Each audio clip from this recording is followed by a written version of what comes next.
regular City Council meeting for July 2nd, 2024. Would you please join me in the Pledge of Allegiance? I pledge allegiance to the flag of the United States of America and to the republic for which it stands, one nation, under God, indivisible, with liberty and justice for all. And Madam Clerk, would you call the roll, please? Councilmember Harmon? Here. Councilmember Oscar Gutierrez? Councilmember Friedman? Here. Mayor Pro Tem Jordan? Here. Councilmember Sneddon? Here. Councilmember Alejandro Gutierrez? Here. Mayor Rouse? Hi, here. And we have some ceremonial items. You have some items to read, Madam Clerk? Item 1, subject Employee Recognition Service Award pins. Okay, Madam Administrator? Thank you, Mayor and Council. We have some great recognitions today, as always, so happy to share just the names of employees who are celebrating their 5, 10, and 20-year anniversary with the city, and then we have 2 employees who are with us in person to celebrate some milestone anniversaries with the city. So for 5 years, we want to recognize Therese Crispin, who's an Office Specialist 2 with the Fire Department. 10 years is Dustin Murbach, who is an Environmental Services Specialist 2 at Sustainability and Resilience Department. 20 years, we have Philip Navarez, Maintenance Crew Leader in Public Works. Esteban Zambrano, Wastewater Collection System Superintendent in Public Works. And David DePonce, our Custodial Supervisor in the airport. So maybe we'll stop and say congratulations to that group of employees.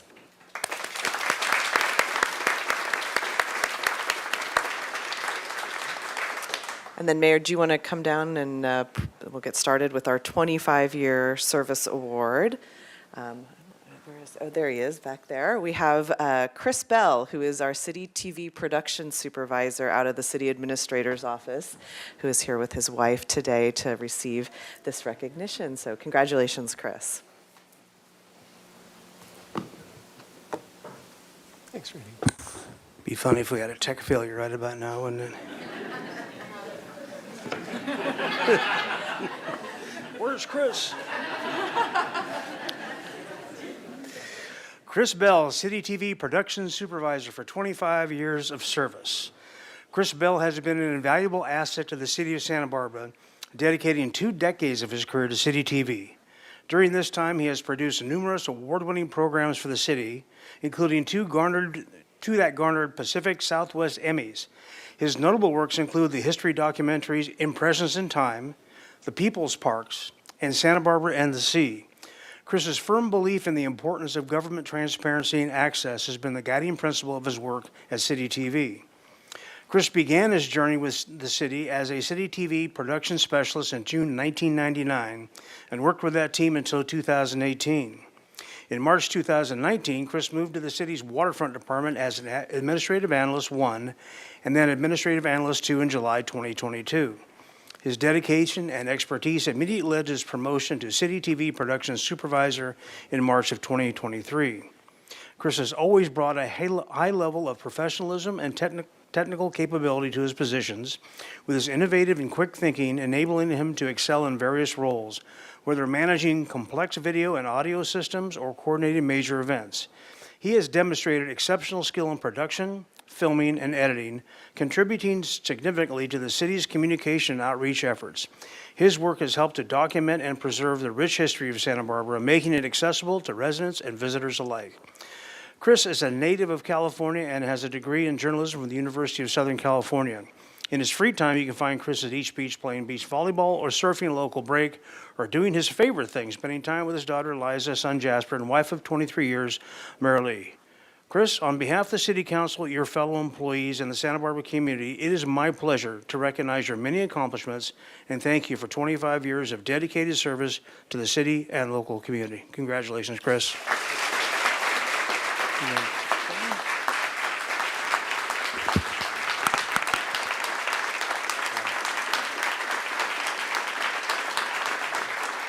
Wow. Mayor and Council, thank you very much. That was cool.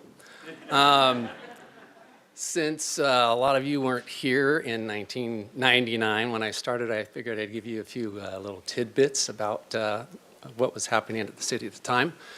Mayor Harriet Miller was in your seat.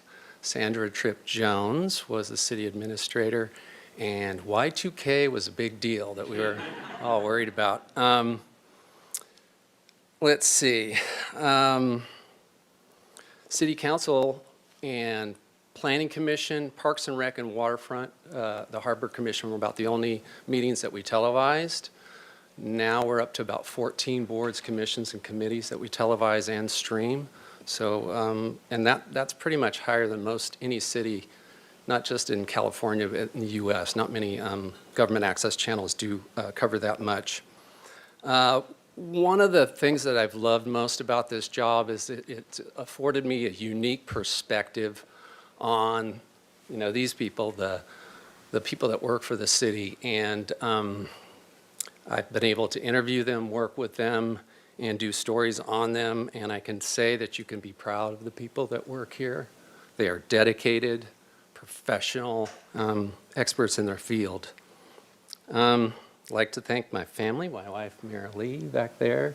My kids are probably at the beach or fishing or something. And the people that I've been fortunate enough to work with at City TV. So Tony Ruggieri, John Zuber, Larry Good, Carlos Saracedo, and Christy Zwicky were name a few. I want to thank my City TV team that I have down there, the 3 J's, Jordan, Janet, and Josh, and then Alma is a new addition to our group down there. And let's see, that's down in the basement, in case you guys didn't know, place Doss Williams coined the mushroom farm, very appropriately. And lastly, I want to make a shameless plug for City TV. I firmly believe in the importance of government transparency and accessibility, and I can say that I think it's never been stronger. So thank you again.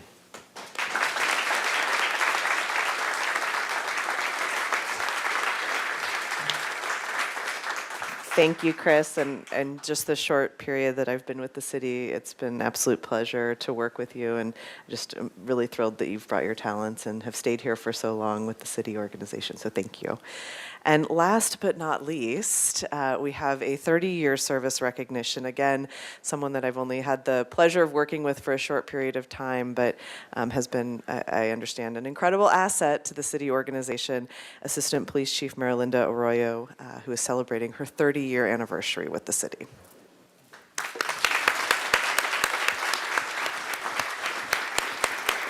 Are you going to stand ovation before we even start?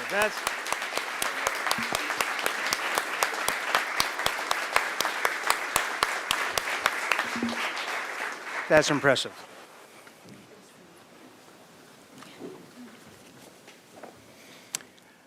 Marilinda Arroyo, Assistant Chief for 30 years of service.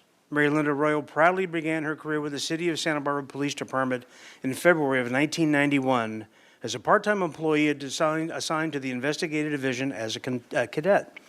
She was attending UCSB as a full-time student, and in July 1994, what am I doing? Chris mentioned Doss's mushrooms. I just lost all my focus there. She was asked to step up to a full-time with the research, writing, and administration of a multi-million-dollar grant related to violence intervention. Marilinda was honored to be selected to serve her hometown community as a police officer in 1995 after graduating from UCSB. Her tenure at the police department includes assignments as a patrol officer, special investigations detective, high-tech and digital forensics investigator, field sergeant, hostage negotiator, administrative lieutenant, watch commander, strategic operations and personnel captain, and interim chief of police twice. Marilinda is currently the assistant chief of police leading the field operations division, which includes patrol, traffic, special enforcement, co-response, dispatch, SWAT, and CNRT. Marilinda has received numerous recognitions, including the prestigious H. Thomas Gary Award, Chiefs Meritorious Award, California Peace Officers Foundation Award, Optimist Law Award, Girls Incorporated Alumni Hero Award, and Women of Achievements from the Girl Scout Council. Marilinda is a graduate of Santa Barbara High School and a recipient of the Tony Gilbert Citizen Athlete Award. She is honored to proudly carry forward the memory of Ruby Gilbert's son with her 30 years of service to the community. Mary Linda is married to her husband of 25 years, Sam, and has 2 children, Annika, who recently graduated college and plans to serve her community as a firefighter, and Kaz, who plans to serve his country as a military officer after college. Mary Linda, it is my pleasure to honor you today for your 30 years of service to the city of Santa Barbara. And on behalf of the City Council, we congratulate you on your admirable achievement. Mary Linda?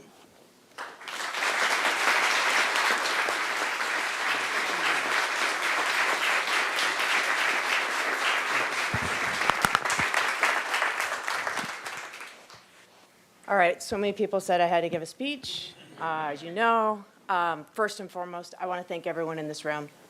Santa Barbara Police Department has the finest officers and employees, and I would be nothing without everyone in this room, all the other departments, all the city employees, and the community.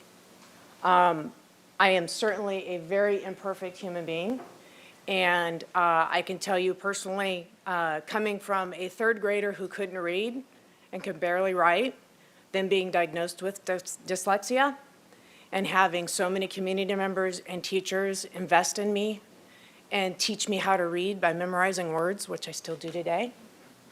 In high school, finding out that I had a congenital heart defect, and they had to rebuild my heart, and having all the doctors and the community again, and the people that love and encourage me, investing in me. And then finding my dream job, being a police officer, and originally being told that I couldn't be a police officer because of my heart and my dyslexia. However, I had Chief Rick Breeza, who has since passed, believed in me. And he said he wanted to hire the best people to be police officers, not necessarily the people who score the highest on a test. He said if I could do everything that everyone else did, he would hire me as a police officer, and he was a man of his word. So now, 30 years later, to look back and go, the improbable is here, is a true honor. Every day is a privilege to work for this city, to work for this council, and to work for all the administrators and the directors. It is truly, truly an honor and a privilege, and I can't express it enough. So thank you for this.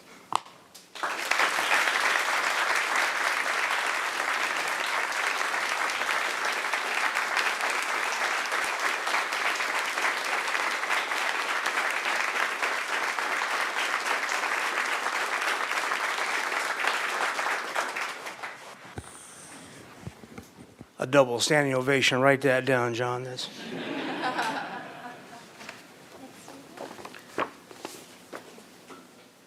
Okay, we have a proclamation. Parks Make Life Better Month, July of 2024. And whereas Santa Barbara's 60 parks and facilities, including pools and beaches, hiking trails, gardens, playgrounds, picnic areas, golf course, sports fields and courts, and fitness areas promote health and wellness in the community, improving both physical and mental health. And whereas parks and recreation, youth programming, and education activities, including summer camps, after-school sports and childcare, and swim lessons, help thousands of children learn and grow each year. And whereas Parks and Recreation provides invaluable team leadership and opportunities, including early career job opportunities, the Job Apprentice Program, the Arts Alliance, and the Youth Council. And whereas Parks and Recreation remains versatile and innovative in facilitating vital services to Santa Barbara through senior services, food distribution, and free programming. And whereas our park and natural areas ensure ecological preservation, passive open space, and provide a place to connect with nature and recreate outdoors. And whereas during July 2024, Parks and Recreation events for all ages include an expanded summer concerts in the Park Series, the Semana Nautica Summer Sports Festival, Santa Barbara's Independence Day celebration, special all-weekend arts and crafts show events, and the Junior Guards Fiesta International. Now, therefore, Randy Rouse, by virtue of the authority vested in me as mayor of the city of Santa Barbara, do hereby proclaim July 2024 as Parks Make Life Better Month in the city of Santa Barbara and recognize the benefits derived from parks and recreation resources. Congratulations. Thank you so much, Mayor and Council. We really appreciate this honor and hope you all will join us out in the park this month. Thanks.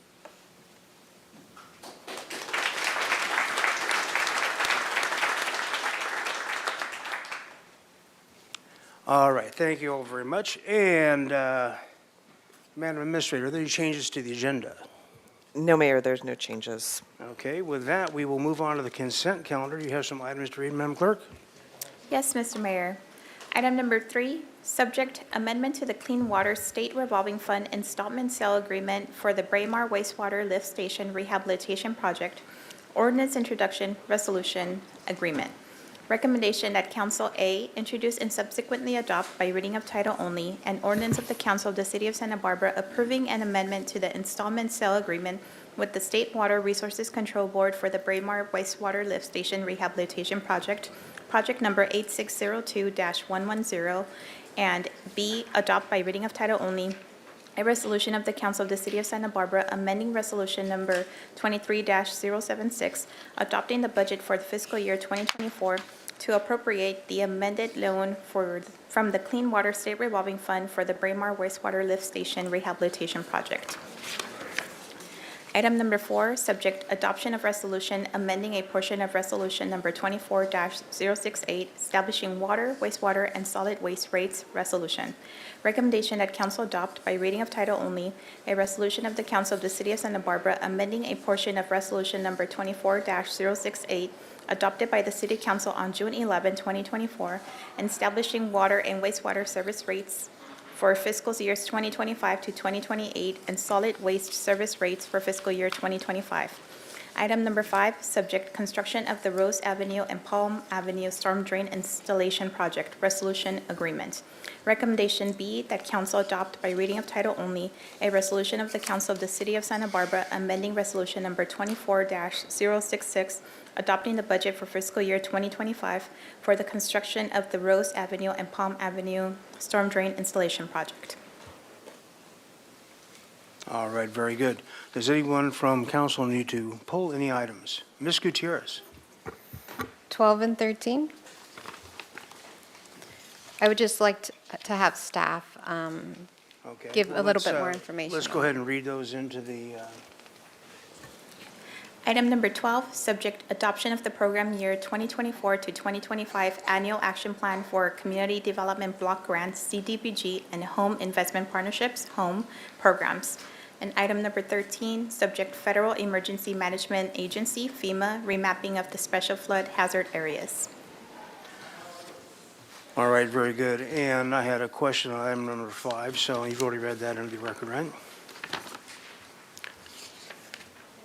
Yeah, okay, very good. Okay. Are there any public speakers on consent items online? I have none present. There are no hands raised, Mr. Mayor. Okay, very good. With that, I will entertain a motion on the items accepting for 5, 12, and 13 for the balance of the consent calendar. So moved. Oh, I'll second. Okay, moved by Freeman, second by Jordan. Guys are quick. May we have the vote, please? This is a motion by Councilmember Friedman, seconded by Councilmember Jordan for the consent calendar, except for items 5, 12, and 13. Please go ahead and vote. Passed unanimously. Thank you very much. All right, and with that, we'll move to general public comment. That's 3 minutes to dais for anything that is within the purview of this body, but not on today's agenda. And we'll start off with John, what is that last name? Palmentary. Okay.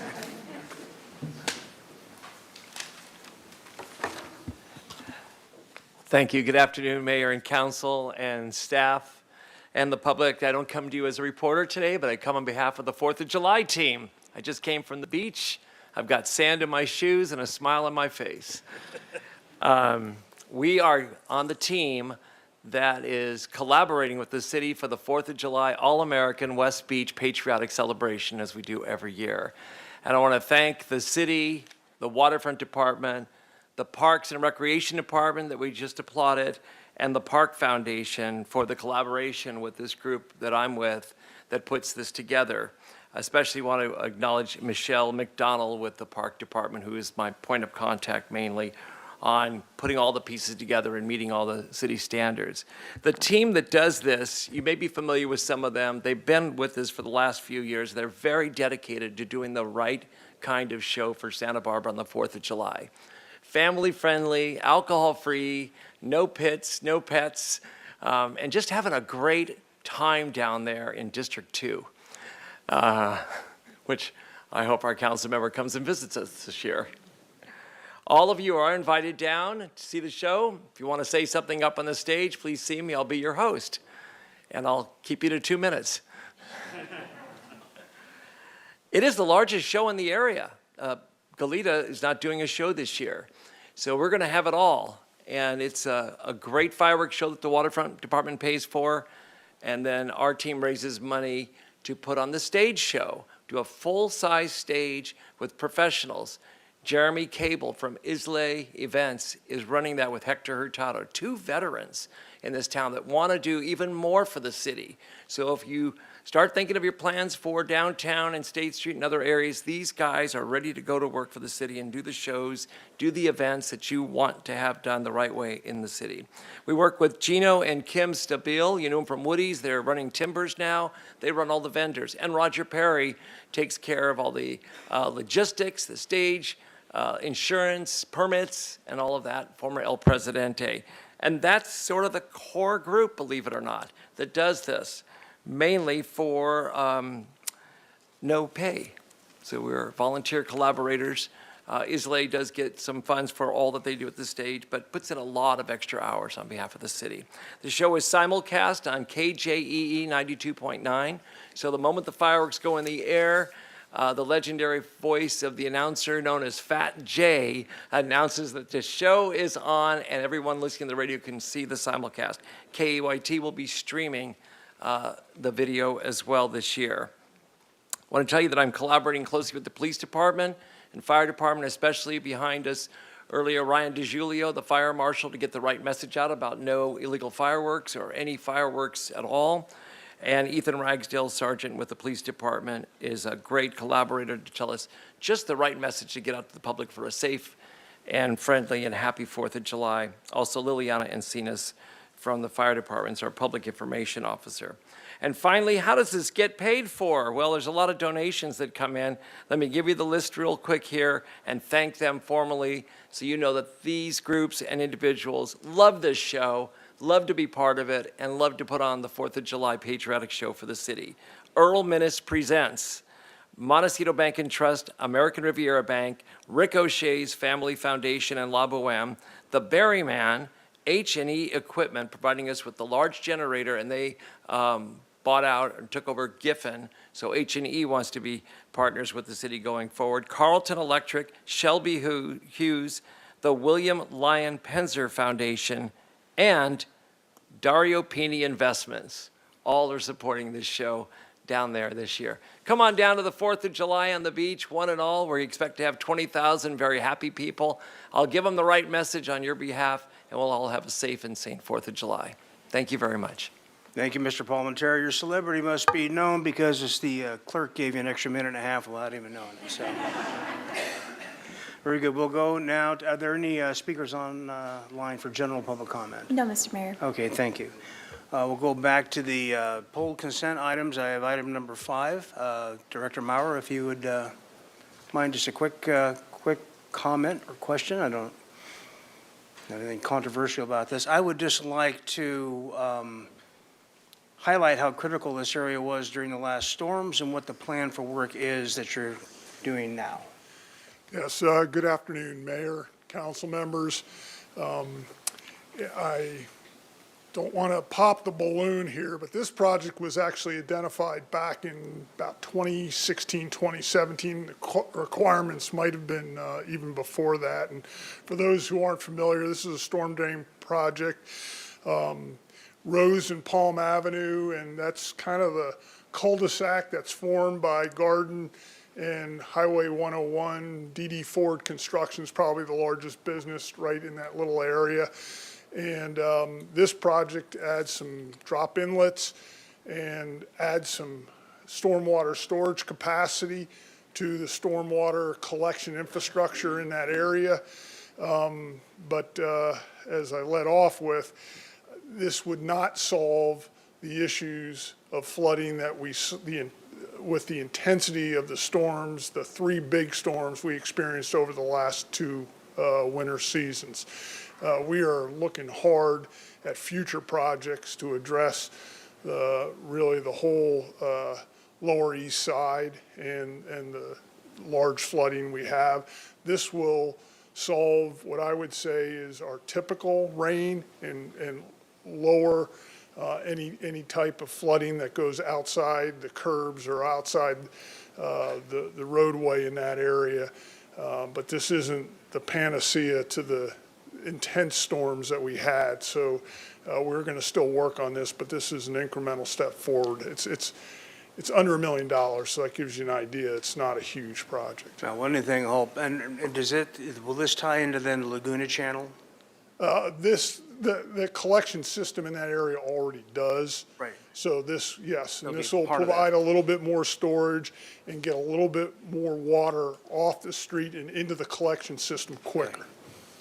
All right, thank you very much. I have no further questions unless anybody else does. Thank you. We'll move on to Ms. Gutierrez's pulled items. Item 12, Ms. Gutierrez. If I can just have staff give the public a little bit of background on this item, please. Stubbles. Thank you, Mayor Rouse and Councilmember Gutierrez.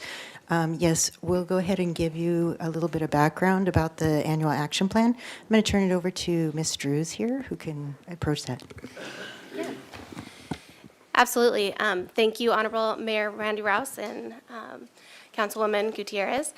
I'm happy to give some background on the annual action plan. And so each year, let me back up just a little bit. So every 5 years, we develop the consolidated plan. This will be our 5th annual action plan within that consolidated plan.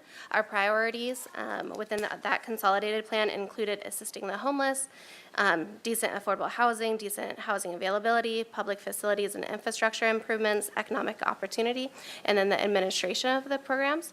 And then each year we have our annual action plan.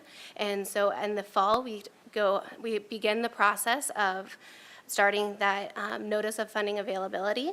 And so we started this fall with a survey, with a public hearing in September.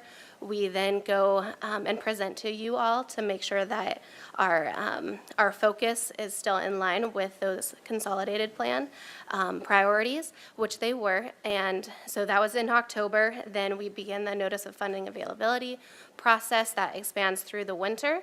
We do the interview process, and then we develop our activities that we're going to be doing that following year.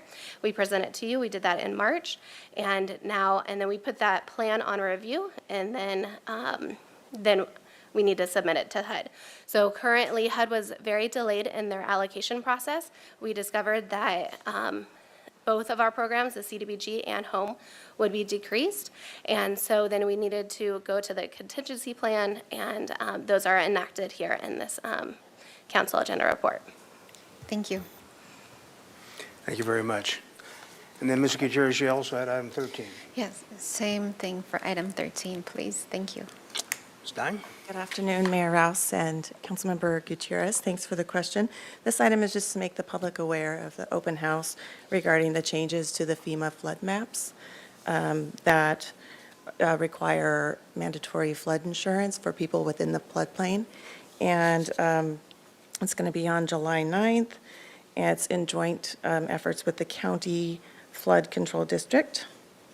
And we've done lots of public outreach, including a postcard mailing to about 1,600 residents, posted it in the City News and Brief, social media, and on our website. There's also a link on our website to the maps so that the public can view the changes. Thank you so much. Ms. Gutierrez, do you need to vote on any of these separately? And then with the council's indulgence, I'm going to ask that we can take items 5, 12, and 13 on a single vote. Does anybody have a problem with that? Would you put that up, please, Madam Clerk? Then a motion for those 3 items, please. Move Harmon, seconded by Alejandro Gutierrez. Okay, motion by Councilmember Harmon, seconded by Alejandro Gutierrez for items 5, 12, and 13. Please go ahead and vote.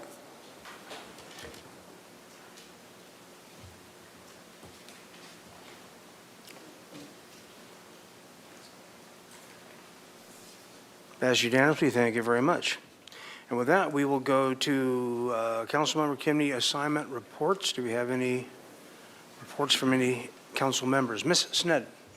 Thank you, Mayor Rouse. I believe we already know that this last week there was a State Street Advisory Committee meeting, and which was extended and will pick back up. I think it's July 15th. Thank you. And public comment on that is closed, but we will be holding our comments. Very good. Mr. Friedman. Thank you. I attended the Central Coast Water Authority monthly meeting, and longtime Deputy Director John Brady has retired. He's been there for 17 years, and we now have a new director, David Beard, taking his place. So a smooth transition, and it was a relatively straightforward meeting, but just wanted to make that announcement since there's some leadership change at CCWA. Thank you. Mr. Gutierrez. Thank you, Mr. Mayor. I attended the Living Wage Committee. They unfortunately didn't have quorum, but we did discuss changing the requirements to be able to avoid that from happening again. And I also attended the Fire and Police Commission meeting, and they went over e-bike regulations, and it was very informative. Thank you. Ms. Gutierrez. I also attended the Fire and Police Commission.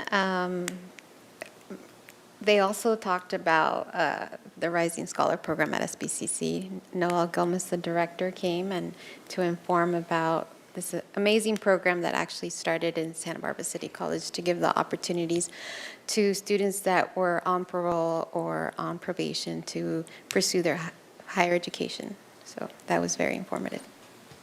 All right, thank you very much. Any administrative or city attorney reports this time? None? Okay, very good. We will move on to item 14. If you would read that, please, Madam Clerk. Yes. Item number 14, subject adoption of the 2024 Climate Action Plan Resolution. Recommendation that council adopt by reading of title only a resolution of the Council of the City of Santa Barbara approving the 2024 Climate Action Plan and Master Environmental Assessment Guidelines for greenhouse gas emission analysis and adopting the associated final initial study and negative declaration. All right, very good. Ms. Barento. Good afternoon, Mr. Mayor and council members. It is with great pleasure that after 4 long years, we are here with our new Climate Action Plan. I'm grateful to Councilmember Hardman for bringing a reminder of why we're doing this work for us.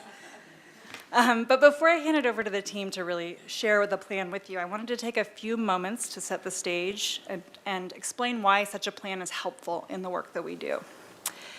And that is primarily because climate change often feels like a distant threat, but in reality, it is a stark unfolding right before our eyes. In Santa Barbara, we've already seen its impacts in rising temperatures, erratic weather patterns, and increasing frequency of natural disasters like wildfires and debris flows. Our community has borne witness to its consequences, from prolonged drought, which impacts our water supply, to extreme storms, which threatens our infrastructure and livelihood, like we had this past winter, and even beyond to the looming threat of sea level rise. I know that this does not paint a hopeful picture, but in these challenges, there's opportunity for leadership, for innovation, and for resilience. And as a city, we've already committed to dramatically reducing our climate emissions, striving for carbon neutrality, to transitioning to renewable energy sources, and to implementing sustainable practices throughout every sector of our organization. This plan furthers those actions, provides clear direction to staff, and really underscores and deepens that commitment. It's important to note that even though we are a small city, because we often hear, what does it matter what little Santa Barbara does, that our actions have great impact. Our city's goal of carbon neutrality sends a powerful message about our values and priorities. It underscores our dedication to environmental stewardship, social equity, and economic prosperity, because prioritizing sustainability in our policies and decisions ensures that Santa Barbara remains a desirable place to live, work, and visit for generations to come. But this commitment is not just about local impact. It resonates on a global level. Every ton of carbon dioxide we reduce, every renewable project we embrace, every sustainable policy we implement, contributes to the global fight against climate change, Put simply, we are doing our part. By demonstrating such leadership and innovation as we have historically done, Santa Barbara will continue to inspire other communities to follow suit, creating a ripple effect that goes beyond our borders. While this plan marks a significant step forward, it is not enough. It is a beginning.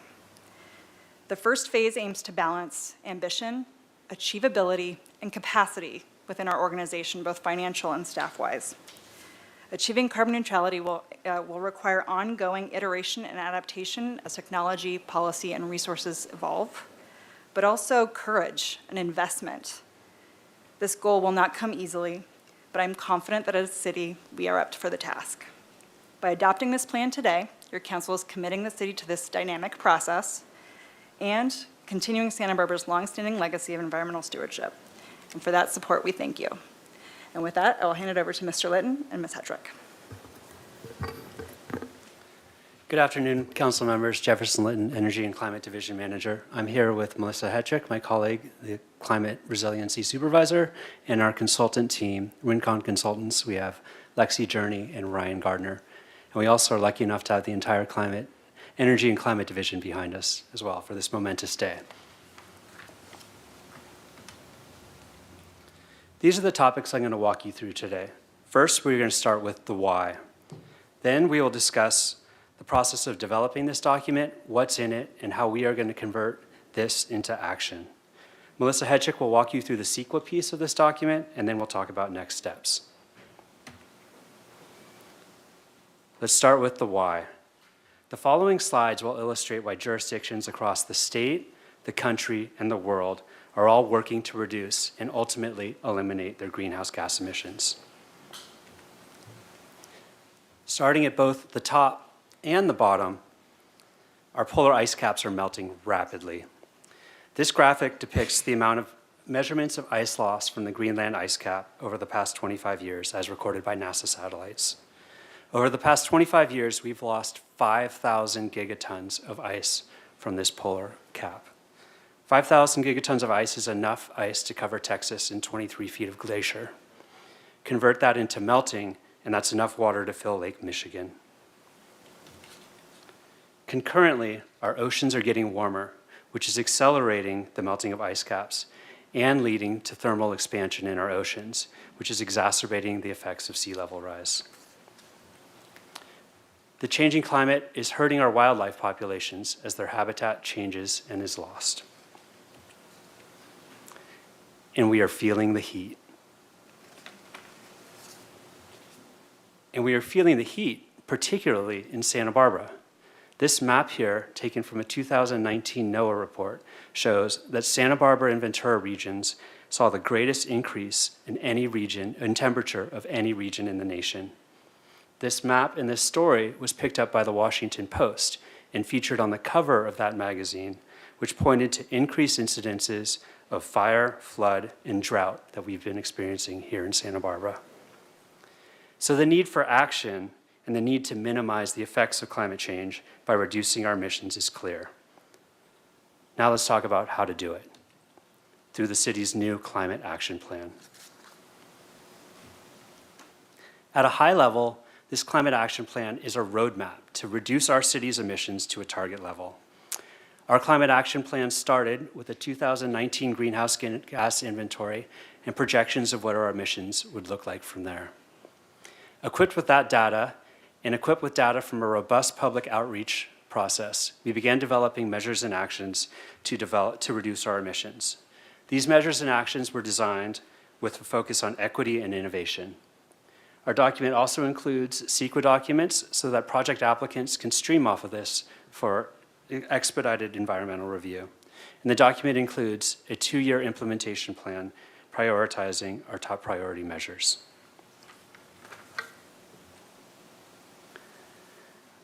Our climate action plan starts from the Council's adopted target of carbon neutrality by 2035. Depicted in this graphic are the primary levers by which we can achieve carbon neutrality. And here would be a good time to define carbon neutrality. Carbon neutrality, otherwise known as net zero emissions, means that the emissions from the community have been reduced to the greatest extent possible. And then those remaining emissions are offset through carbon sequestration activities such as tree planting, compost application, or technological solutions like carbon capture. I'd like you to keep the goal of carbon neutrality in mind as we go through this presentation, because all of the Climate Action Plan, every measure and action in it, is designed to move us aggressively towards that goal. Beyond the city's goal for carbon neutrality, state legislation also informs the targets that are in this plan. Most pertinent is SB 32, which sets the 2030 target of 40% reduction from our 1990 emissions levels. It's also worth noting that the city's carbon neutrality goal by 2035 is 10 years prior to the state goal as codified in AB 1279. The graphic to the right takes a look at what per capita emissions look like in order to reach our targets.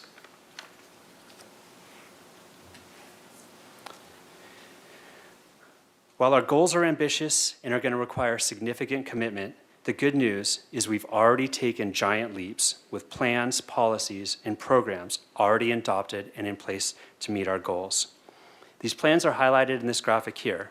A couple that I'd like to note were the launch of Santa Barbara Clean Energy in 2021, our city-run community choice energy provider, and the Resource Center at the Tehiquas landfill, which I'll talk about both about in following slides. I'd also like to recognize the work that the Transportation Planning Division has done in implementing the bicycle and pedestrian master plans, already hitting some of the targets that are included in this plan.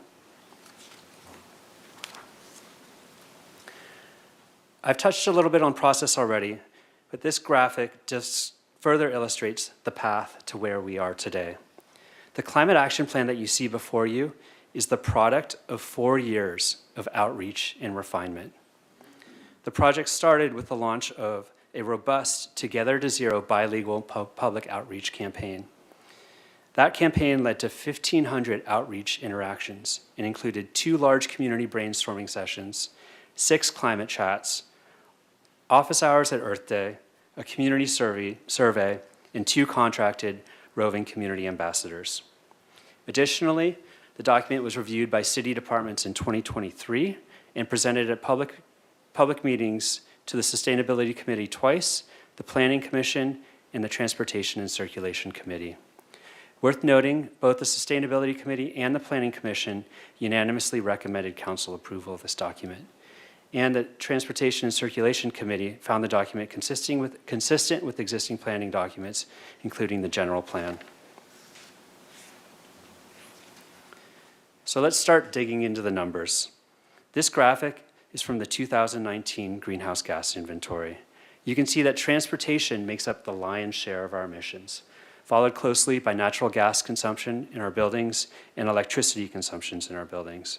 So transportation and building energy use are 2 of the primary focuses in this document and where much of the opportunity lies.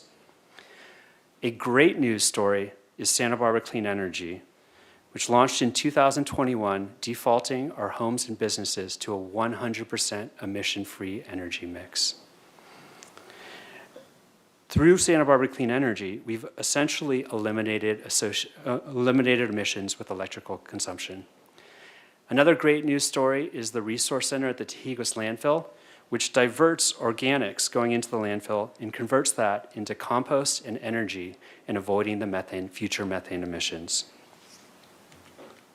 So with those 2 items, we've taken a great start and a big chunk out of our emissions. Let's look at this graphically. To orient you to this graph, the black line is our baseline 1990 emissions. The red line is a business as usual scenario. If we had no modifications to our behavior, this is the trajectory that our emissions would take. The green line is our emissions trajectory simply complying with state regulation. The yellow line that you see here depicts the 2 targets in the plan. The first 2030 target under SB 32 of a 40% reduction from our 1990 levels, and the second target being our climate neutrality goal by 2035, where our emissions fall to 0. The blue line depicts our emissions trajectory if we implement every single measure in action in this Climate Action Plan. You will note that this path doesn't actually get us to 0 by 2035. but it gives us an excellent start, cuts our emissions in half, and sets us on our way. Our division is committed to iterating and revisiting this plan and the measures and actions every 2 years so that we can be maximizing our impact. But getting to zero is going to take more than just iteration. It's going to take courage, commitment, and investment across the entire city. Fortunately, sitting behind me is a team that is tirelessly and passionately doing this work, and we are excited to get to work in implementing this plan with our city colleagues. So let's talk about how we start on this path together and what's in our climate action plan. The document consists of a public-facing document entitled Together to Zero, which is highly accessible and highlights the priority actions and what we seek to do in the first 2 years of implementing this plan. The technical appendices include emissions forecasts, the supporting calculations and analyses which helped us prioritize measures, and the CEQA-related documents.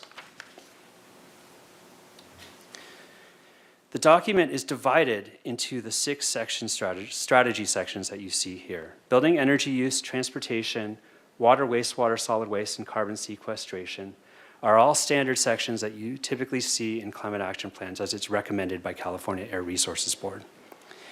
The community potential section is less tied to actual GHG reductions and more tied to the actions that can support and enhance the work that we are doing.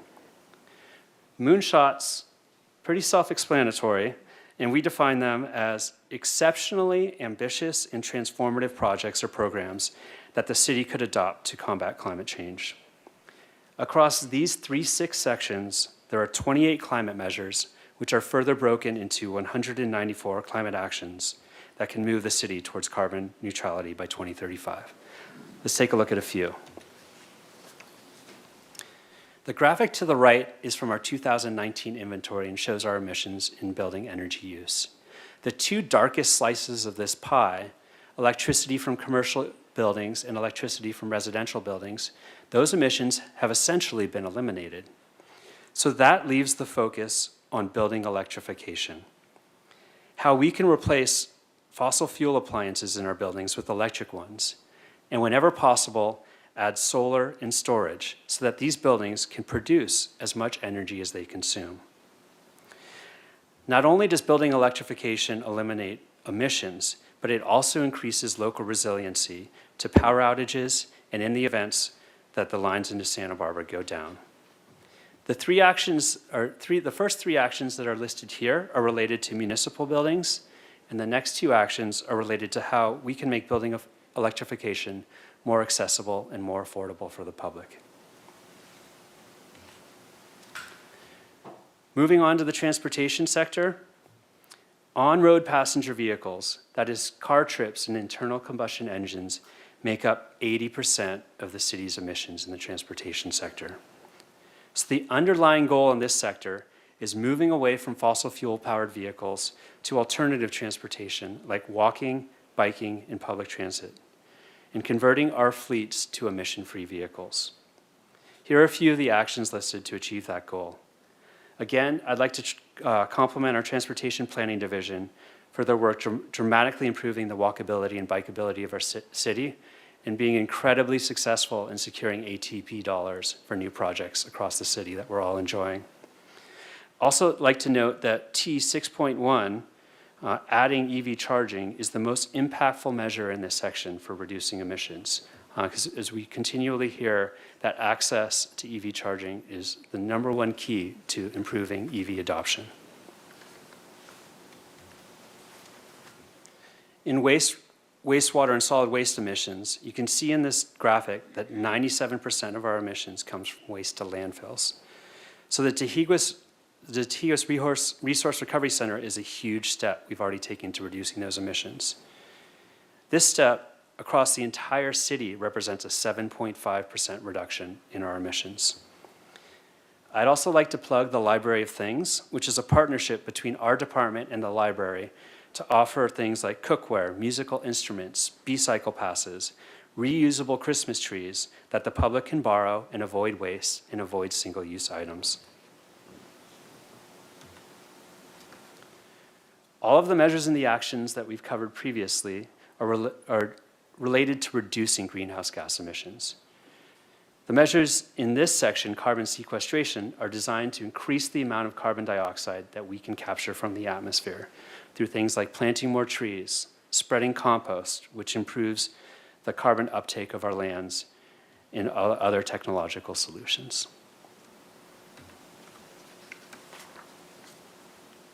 As I mentioned before, in community potential, these measures are less tied to actual GHG emissions, though nonetheless essential, and speak to the importance of working collaboratively with our community to ensure the equitable implementation of this plan. And here are the moonshots, ambitious or transformative projects that the city could undertake to further reduce our emissions. As we've noted before, this plan as it exists now does not get us to carbon neutrality. So it's going to take some out-of-the-box thinking and innovative actions, like some of those listed here, to get us to zero. And now I'm going to pass it to my colleague, Melissa Hetrick, to talk about the CEQA-related documents in the plan. Thanks, Mr. Litton. As the council knows, discretionary plans and projects are required to undergo environmental analysis, part of that that's required is analysis of the impacts of greenhouse gas emissions from projects. The 2024 Climate Action Plan has been designed to be a CEQA-qualified greenhouse gas reduction plan that programmatically reduces greenhouse gas emissions. This is important because it allows the city to programmatically decrease greenhouse gas emissions and not conduct project-by-project analysis. So as part of the appendix to the Climate Action Plan is a master environmental assessment guidelines for GHG analysis, which provides a step-by-step instructions for how projects can comply with the CAP and the associated CEQA requirements. The guidelines start with a simple screening checklist, and it's only those few limited projects that don't meet the checklist that would undergo project-specific quantitative GHG analysis comparative to a threshold. In general, the city is looking to programmatically address greenhouse gas emissions. As such, any development requirements that reduce greenhouse gas emissions, we are looking to codify over time. So this CEQA checklist is really very simple, and we anticipate very few projects requiring the project-specific analysis. And now I'll turn it back to Mr. Litton. All right, now let's talk about next steps. As I've mentioned before, this is a living document, and we are committed to revisiting this document every 2 years to identify new priorities and to assess how we can be better allocating our resources. We are also committed to a more formal climate action plan revision every 5 years, because to get to zero, we're going to need to iterate, innovate, and maximize impact. We've already launched incentives through Santa Barbara Clean Energy that can help the public join us in this journey. And we're excited to roll out a suite of new incentives in the next fiscal year.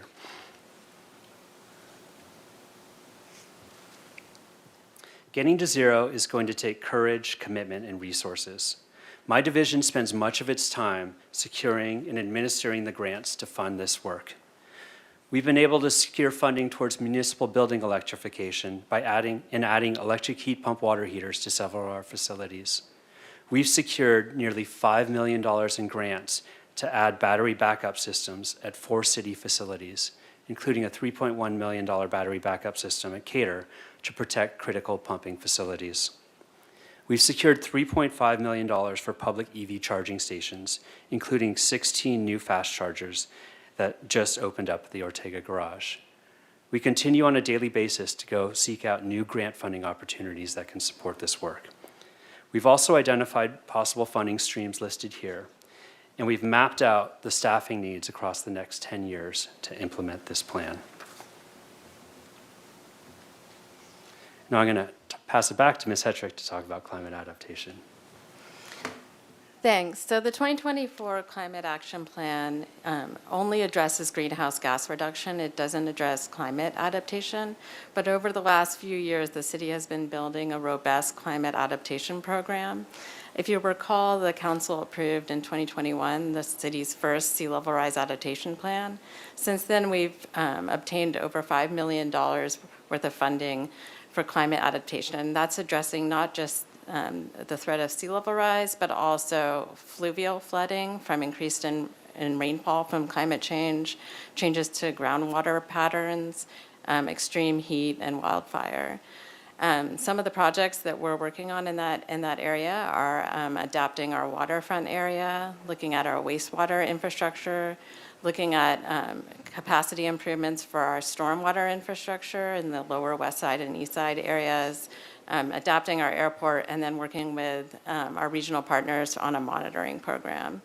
So as we move forward both of these programs, we are continually looking for areas where we can benefit both areas and have co-benefit projects.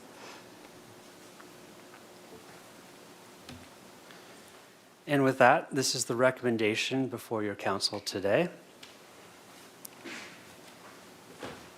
And Mayor and council members, thank you very much for the opportunity to present today. Now it's time for questions, and we'll leave you with this quote. All right, thank you very much. Good presentation.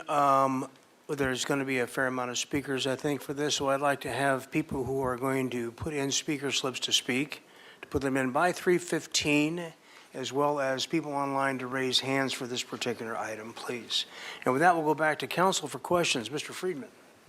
Thank you, Mr. Mayor. I just have a couple of questions. The first, it relates to, in particular, cargo ships, not cruise ships, but as they come through the channel, they're a large source of emissions. So in terms of our city's emissions, how are those calculated? Are they countywide, or are they calculated within the city as part of our emissions, I don't want to say portfolio, but our emissions that we count?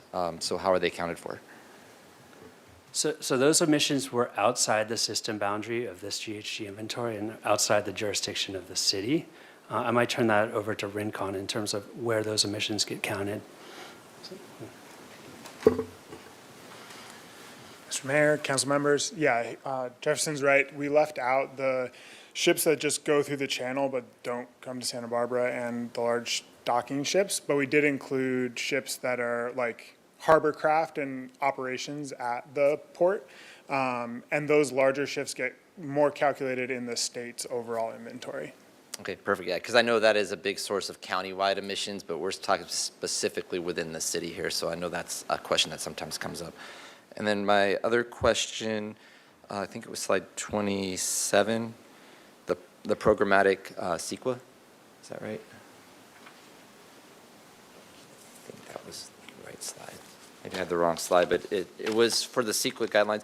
If you could just expand a little on that, Ms. Hedrick, I guess since you presented the slide, what are the benefits of having adopting the plan and then having the programmatic CEQA for development projects, whether it's anything from housing projects to other types of projects? How does this help in terms of timelines, costs for development projects?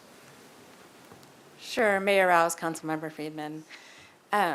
Right now, without a programmatic greenhouse gas reduction plan, project-specific analysis is required for any project that's not exempt from CEQA, and there's no city-specific CEQA threshold. So basically, we're inventing the wheel with every project.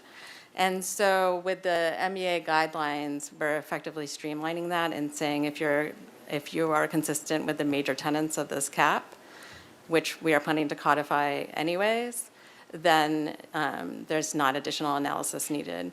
We're really only going to see projects needing project-specific analysis if they're proposing a general plan or a zoning change that might increase citywide emissions, or if a project decides not to do something like electrify a new building or a major tenet of the cap. Okay, thanks. So there are benefits from a business perspective to having this specific aspect of the plan. Yes, this very much streamlines state review. Okay, thank you. Mr. Jordan. Thank you, Mr. Mayor. Just several also. When you go through the strategies and the actions, probably I look more at the strategies than the actions. I'll just give you that caveat. I'm struck by unless you can just tell me I missed it, by the particular theme of increased housing, and in particular where we locate the housing. So when you're talking, particularly the transportation group is mine, that comes to mind for me, that we probably have more cars driving into the city now than we do not driving not driving in or out of the city, and all that has a nexus to where we place the housing. So why is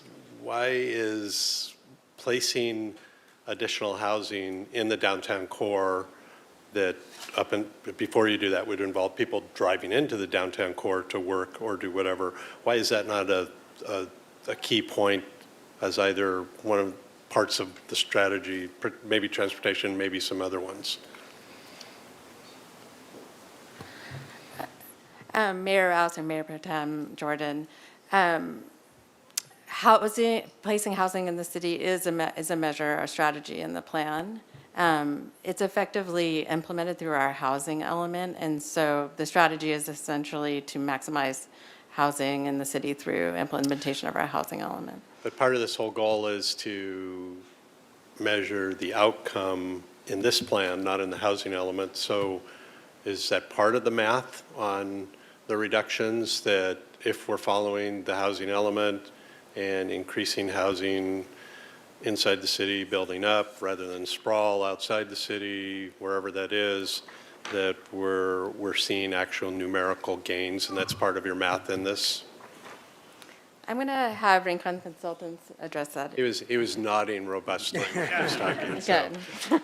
Yeah, so we incorporate the data from the general plan and the housing element in our forecast, and also the RTP-SCS, which is like the county-wide strategy for where housing and development should happen. So that's all included in that slide with the different lines that Jefferson showed.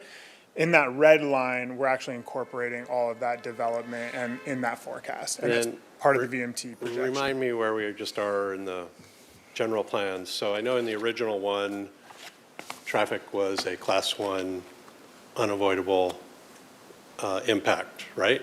Do I remember that right? And council had to make a determination of overriding considerations that there was going to be more traffic than was able to be handled, right? And so have we gotten past that with the continued push towards housing in our general plans, that that's no longer the case? Mayor Pro Tem Jordan, since the general plan was passed, level of service was taken out of CEQA as a threshold, and so it's all VMT based now. And so technically, I believe in the general plan we had class 1 impacts related to greenhouse gas emissions and VMT that were subsequently mitigated through adoption of the Climate Action Plan in 2012. Okay. And so part of what our project now does is effectively mitigate any type of impacts of greenhouse gas emissions and VMT below CEQA threshold levels.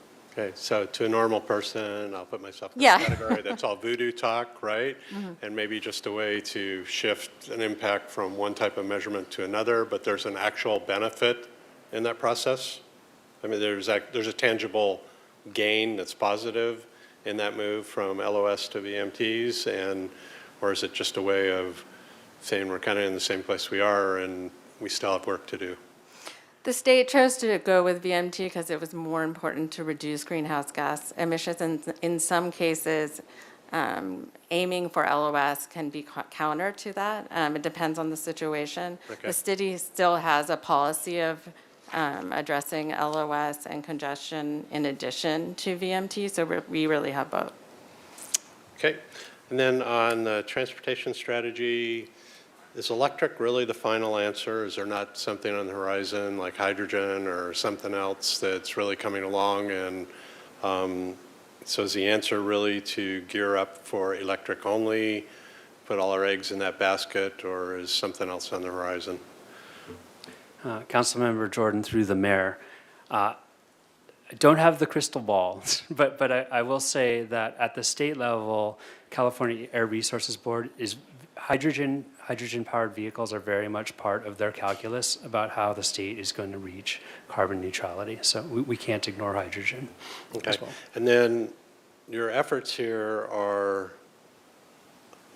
they a total EV, or are there steps that benefit for a hybrid?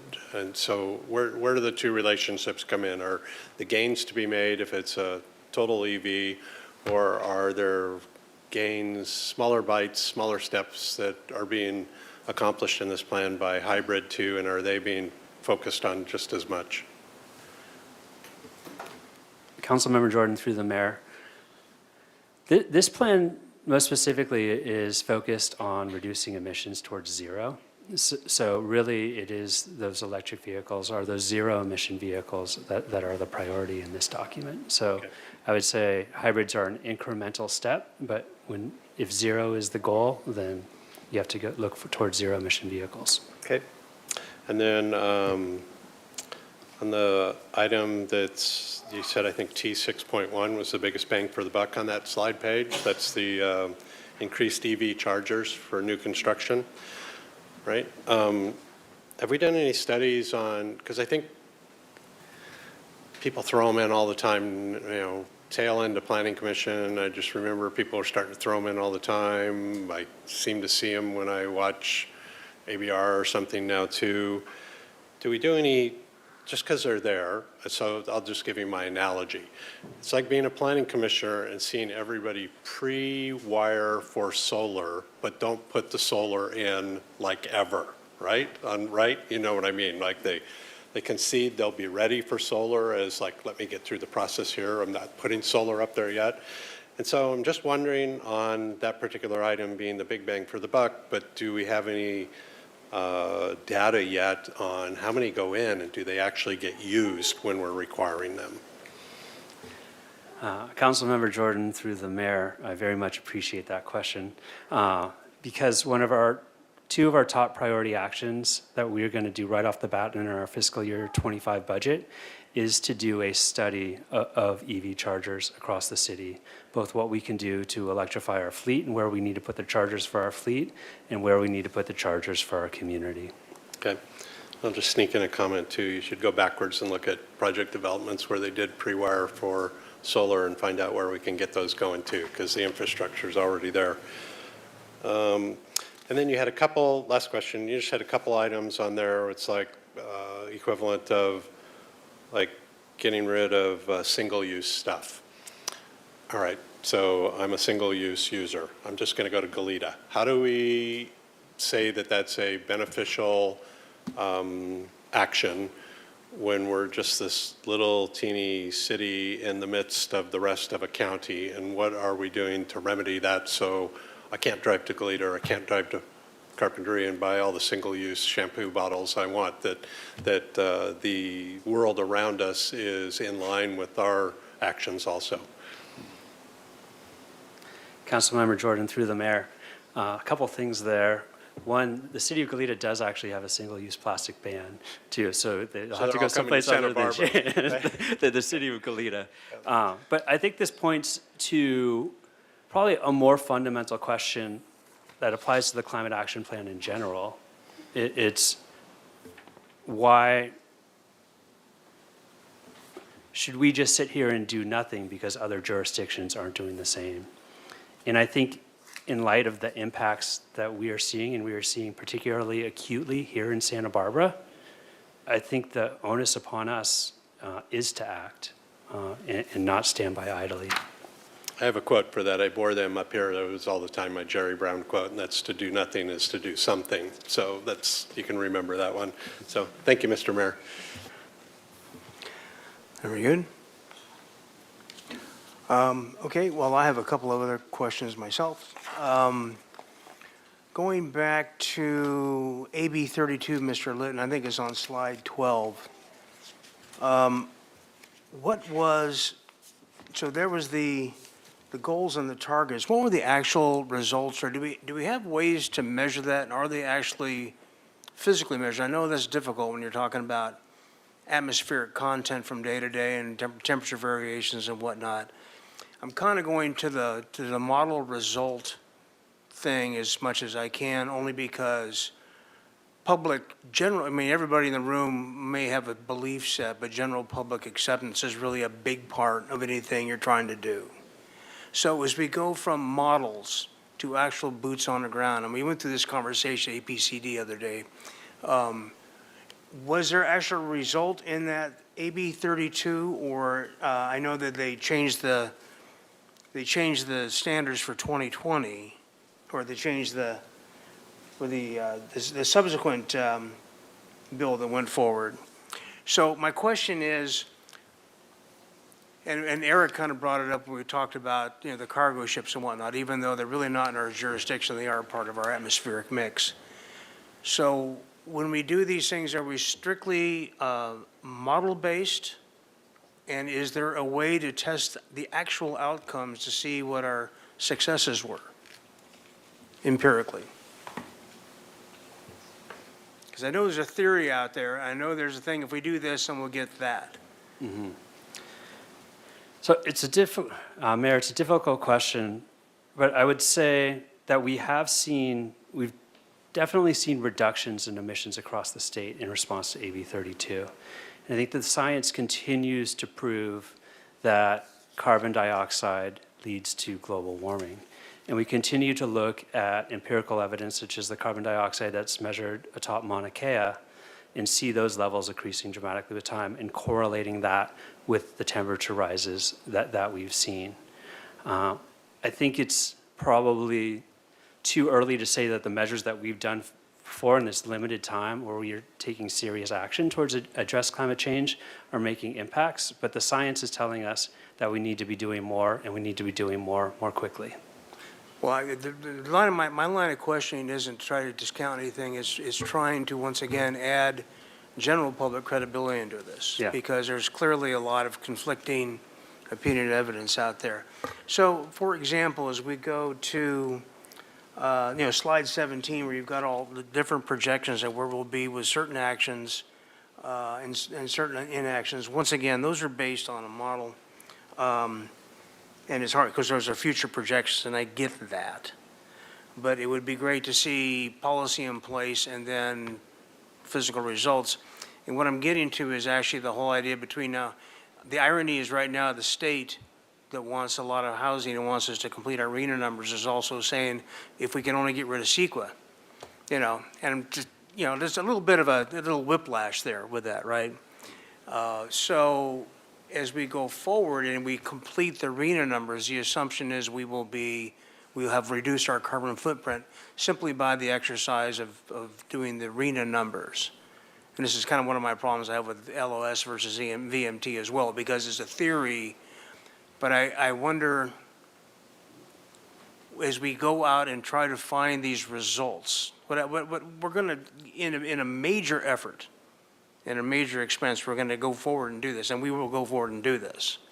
But I would like to be able to produce, look what we did, look what we've done. And I realize the effort is there and it needs to be there. You've mentioned that already. But I'm trying to get it so I can bring in the people on the outside that are going, I don't understand why and how we're doing this and what are we going to accomplish. So if you could help me draw that line between the model and the result. And I know that's maybe not even a fair question, but it's out there. Mayor Rouse, so I think in terms of tangible results, two things that I would point to right off the bat is Santa Barbara Clean Energy and defaulting with the GHG-free energy mix. And right there off the bat, we can say that these are solid numbers and reductions that we've achieved. And I'd say the same thing about the resource center at Tahigas landfill in terms of significant reductions that we've achieved. Looking more towards the transportation side, I think the technology exists now where we can track VMTs. I believe, Mayor Rouse, you probably saw this presentation of SBCAG about the cell phone data. And I found that presentation fascinating by which we can see what the average trip is in the city of Santa Barbara. We can see the modes that people are using to commute to work. And then we can also see the trips that are coming into Santa Barbara from out of town, which points to the jobs housing imbalance. The hope is, if we're talking about RENA numbers, is that perhaps more housing can drive down those VMTs. So I would say that those are places where we're looking at measures that are in the housing element, that are in the climate action plan, where now we have the capability of quantifying and seeing visible results. And I think Mr. Gardner has something to add. Please do. Yeah, I think just getting back to your question directly about what are we actually measuring versus modeling? And you can see some of the results just on this slide here. So that black dashed line is where we used to be in 1990, and that's a measured amount. And then where all those lines start in 2019, that's actually the real reduction that the city has achieved over that time. And on top of that, we were talking about AB 32. The state of California as a whole achieved its AB 32 goal of returning to 1990 levels by 2020, and then has exceeded that goal. I think they met it about 4 years early. So we're on track to hit these long-term targets as long as we keep doing the implementation that we've identified here. So you're saying at the beginning there was actually a physical measurement of GHG? Yeah, and that's occurring both at the city level and at the state level, and both of those results have shown measured actual reductions in emissions statewide. Well, I realize that point sources in geography play a lot to do with how things are measured, the concentrations and whatnot, so I get all that, but I'm just, like I said, I'm trying to fold this into the magical formula actually appearing in front of us in real time. And because once again, the public buy-in is just as important as anything we sit up there and do out here today. So we need the maximum amount of credibility that's possible. And as part of this, the city will be doing inventory updates over time. So that's, again, another physical measurement of the amount of natural gas flowing through meters and going to buildings, the amount of electricity brought in, the emissions factors. So those things are being measured over time to show our progress and to verify these projected amounts. Very good, thank you. And then the last thing, it's always, as we get there, we get towards the horizon of Tahigas, and we talk about recycling, we talk about the landfill, we talk about the, what do we bury and what do we be able to recycle? And of course, recycling itself also has its own issues, as we know. So one of the biggest GHG drivers in waste hauling is number of routes and trips. So how do we balance that a lot? We try to encourage recycling, we try to encourage wet waste separation, and then we have green waste, and then we have general landfill or trash, or whatever it is we take up there and put in the AD. So as we look at these, we had these goals we had way back when, and a certain percentage of the market that was going to be recycling, and that got jimmied by the actual economic part of the market. And I know that taking stuff to Tahigas, putting it on a truck, driving it to San Pedro and putting it on a ship isn't exactly a great carbon footprint either. So what do you see in a bigger picture that's different about the world of recycling that we have in front of us today?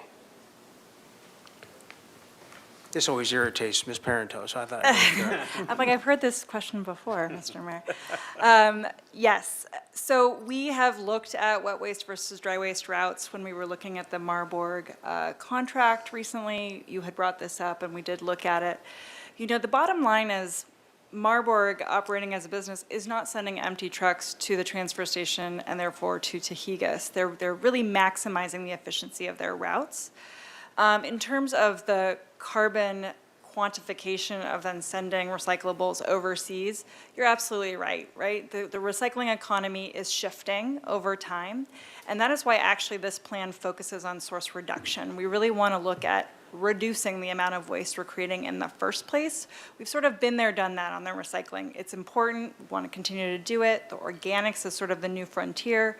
And then the real work is in source reduction. And that's why we're looking at Library of Things, Fix-It fairs, and empowering our community to take care of their items. Thank you very much. Okay, if there are no further council questions, we will go to public speakers. I've got a number of slips here. Very good, and we'll begin with, putting my glasses on, is what we'll begin with. We'll begin with Farah Jehan Stack. And you have 3 minutes at the podium, please. Good afternoon, Mayor Rouse, Mayor Pro Tem Jordan, council members and staff. Thank you for the opportunity to address you today. I am here to speak in support of Agenda Item 14, Adoption of the Climate Action Plan. My name is Farah Stack, Senior Policy Associate, speaking on behalf of the Community Environmental Council, CEC. CEC is a local climate action nonprofit whose mission is to build on-the-ground momentum to reverse the threats of the climate crisis. We work across Santa Barbara, Ventura, and San Luis Obispo counties. I also reside in District 4 here in Santa Barbara. Firstly, I want to express appreciation to the staff for their work on the 2024 Climate Action Plan, Together to Zero. CEC commends staff and the city for all of their efforts and appreciates the progress the city has made on sustainability and climate resilience.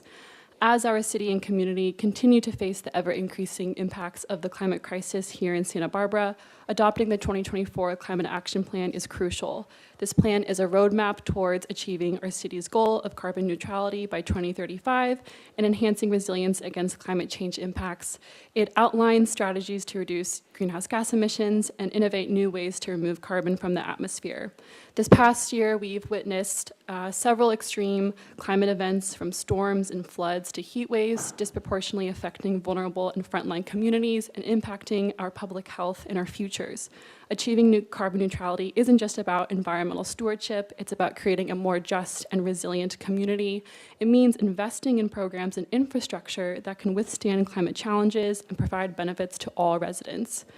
Adopting this climate action plan will also position the city to access state and federal funding, crucial to supporting staff capacity and local climate initiatives. This plan is essential for improving air quality, reducing pollution, and safeguarding the health of residents, especially those most at risk. As climate-related disasters become more frequent and extreme, a robust climate action plan is essential for enhancing emergency preparedness and community safety. Santa Barbara has been a longtime leader in climate action on the Central Coast, and CEC stands ready to support the actions and help implement the strategies outlined in this plan. CEC strongly urges the Council to approve the 2024 Climate Action Plan so we can continue to advance positive change forward. Having personally experienced the devastation of the climate crisis, losing my childhood home in the 2018 Woolsey wildfires, and seeing the health and safety impacts of poor air quality and heat waves on our unhoused communities during mutual aid efforts, as a constituent, I strongly encourage the city to adopt this 2024 Climate Action Plan. CEC eagerly anticipates working together with city and staff to drive bold climate action forward and ensure a sustainable and resilient future for all residents of Santa Barbara and beyond. Thank you so much for your time and consideration. Thank you. Lily Heidger, if I got that correct. Next speaker, please. Thank you all so much. My name is Lily Heitcher. I'm representing Strong Towns, a local urban advocacy organization with over 300 members who advocate for a more resilient and sustainable Santa Barbara. I want to speak in favor of the Climate Action Plan, specifically its provisions for increasing transit, walkability, and bikeability. As the plan states, private personal vehicle emissions make up 42% of Santa Barbara's greenhouse gas emissions, offering a large opportunity to reduce emissions. Coming from a town with no public or active transportation infrastructure, I truly appreciate the infrastructure that Santa Barbara already has, and the Bicycle Master Plan and transit improvements within the Climate Action Plan fills many of the gaps that still exist. I grew up in a town in Georgia that had no transit, biking, or walking infrastructure, and discovered the freedom of traveling by bike upon moving to California. Since then, commuter cycling has improved my physical health, mental health, and connection to the community around me. This Climate Action Plan and the infrastructure improvements within it will offer countless more locals and folks visiting Santa Barbara the opportunity to discover the benefits of a car-free or a car-light life. Electric cars ultimately are not a panacea, and this plan emphasizes vital mobility diversity. This plan ultimately gives me hope in a world filled with climate doomism and shows other municipalities that action is possible. It shows that the city cares about not only my future, but my present, As climate change and natural disasters it brings impact us now. Ultimately, this climate action plan has the potential to take important steps towards making Santa Barbara a truly resilient, sustainable, and strong town. Thank you. Thank you. Sharon May is the next speaker. Good afternoon, Madam, sorry. It happens. Honorable Mayor and members of the City Council. My name is Sharon Main, and I work with nonprofits and government agencies on biodiversity, conservation, wildlife and climate resilience, and climate-smart agriculture. And I first of all want to congratulate the leadership and the vision of your Sustainability and Resilience Department. They are done a wonderful job at completing the Climate Action Plan. It's a beautiful and easy to access document, and I really appreciate that. When I was at CEC a number of years ago, we hosted a series of climate resilience roundtables, which many of you participated in, including staff. And I'm thrilled to see many of the community-generated strategies that surfaced from those roundtables have really been incorporated in the Climate Action Plan. Today, not only do I want to encourage you to adopt the Climate Action Plan and also congratulate you on its completion, I also want to lift up the importance of the commitment that you're making to the community through this. And I will quote from your opening plan statement, which is to build a future that is equitable, prosperous, and sustainable. And this is a big and bold vision. And it really does need collaboration. It needs across agencies, across sectors, and really all of community. And so this really does require innovation and leadership, as your staff mentioned earlier. There is certainly a groundswell of support that's happening in community right now. There's a number of plans that are being lifted up right now that really want to take this much deeper. One of them I think you'll hear a little bit about today that's emerging is the ecological framework for revitalization of Santa Barbara's downtown core. This is led by CEC in conjunction with a variety of different planners and partners. This framework stresses green building, smart energy use, rethinking transportation, and nature-based strategies. A second plan that I've been very involved with is the community-generated vision for biodiversity, which is being led by the Botanic Garden and a number of partners. And again, this is a vision where people and nature are interconnected and all species really thrive in this environment. Both of these efforts are really intended to integrate biodiversity and ecological thinking across all of society, and really by enhancing the biodiversity of our parks and our creeks and open spaces, our downtown streets and corridors, our yards and backyards, we can really help withstand wildfires and extreme heat, flooding, and sea level rise. So in the future, I'd like to talk to you more about those plans and go a little bit deeper. But really, I want to encourage you to really lift up and access the power of community that you're going to need to make this happen. I really, again, congratulate you on the brilliant work, but we're now just beginning. Now the real work begins, right? So really, I just want you to know there's a very large contingent of people wanting to help you achieve your climate action goals, to inspire you, to support you to do more, and to go further. So thank you. Thank you. Dennis Allen.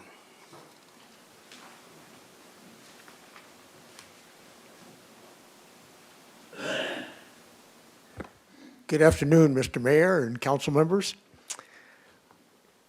I think this plan is very solid and comprehensive, and I urge you to support it. I especially like the 2-year implementation element of it. There's very clear steps and targets that are in it, and I presume it'll be renewed every 2 years with new implementation targets. That's a great part of it. As you know, I'm always pushing for us to move faster and further with steps to reduce carbon in our community, and that makes me really excited at the moonshots in this thing. They may not be implemented, but they're there, and they start us thinking about it and seeing how we can move in that direction. One of the things that I find missing in the plan, and it's fairly new on the horizon, it's being implemented quite comprehensively now in Europe, are bidirectional charging software systems in electric vehicles. The bulk of the battery storage in the state of California is in electric vehicles. It's about 40 times more than we've been able to put in all of our buildings in the state. And to be able to use that to feed both ways, to charge the cars or to feed back into the grid, could reduce the swings in our supply and demand of electricity in the state by a big component. So I hope we'll start looking to that. The Ford Motor Company and GM both provide these kinds of software now in their electric vehicles. And my understanding is that every electric vehicle manufacturer, whether American or foreign, will be having this kind of software. So we need to start thinking about having these sorts of systems, chargers in our parking garages, and especially those where we have solar on the roof, so we can be doing it with renewable energy. So I hope that we'll start planning for that to happen, because it's a strong element that can move us down the road and reducing our carbon. Thank you. Thank you. Carl Hutter.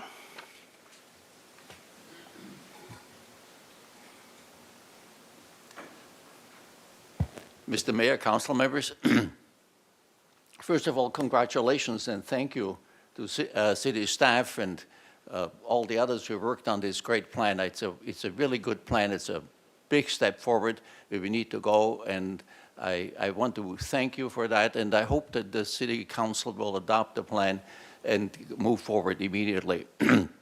Now, Mr. Litton himself acknowledged, and the plan acknowledges, that it does not really get us to the goal where we need to go totally. There is still a piece missing. And it's understandable. There's not a criticism, but it's understandable. Any plan has to work within the framework of social, economic, and political realities. That's just the way it is. Unfortunately, climate change does not operate within this framework. Climate change moves forward inexorably. So as we adopt this plan and congratulate ourselves for having done it, we need to immediately look beyond it, forward, and really accelerate on what we're doing very significantly. I'm struck by a couple of features of the plan. One is that with regard to two of the major sources of greenhouse gas emissions, that is transportation and housing, the plan focuses very strongly on action regarding city-owned and operated transportation and buildings. And I'm hoping that the city will find ways to, either through regulation or in incentives, to move the rest of our citizens in the right direction as well, to do the things that are really necessary of doing. And finally, I'm hoping that the city will take the opportunity of the enormous amount of work that will need to be done to redevelop our State Street. It offers huge opportunities to take action on climate and on greenhouse gas emissions. And that is an opportunity that cannot be missed. It goes way beyond the tomorrow. It goes into the lives of our children and grandchildren. Thank you. Thank you. Katie Davis will be the final speaker.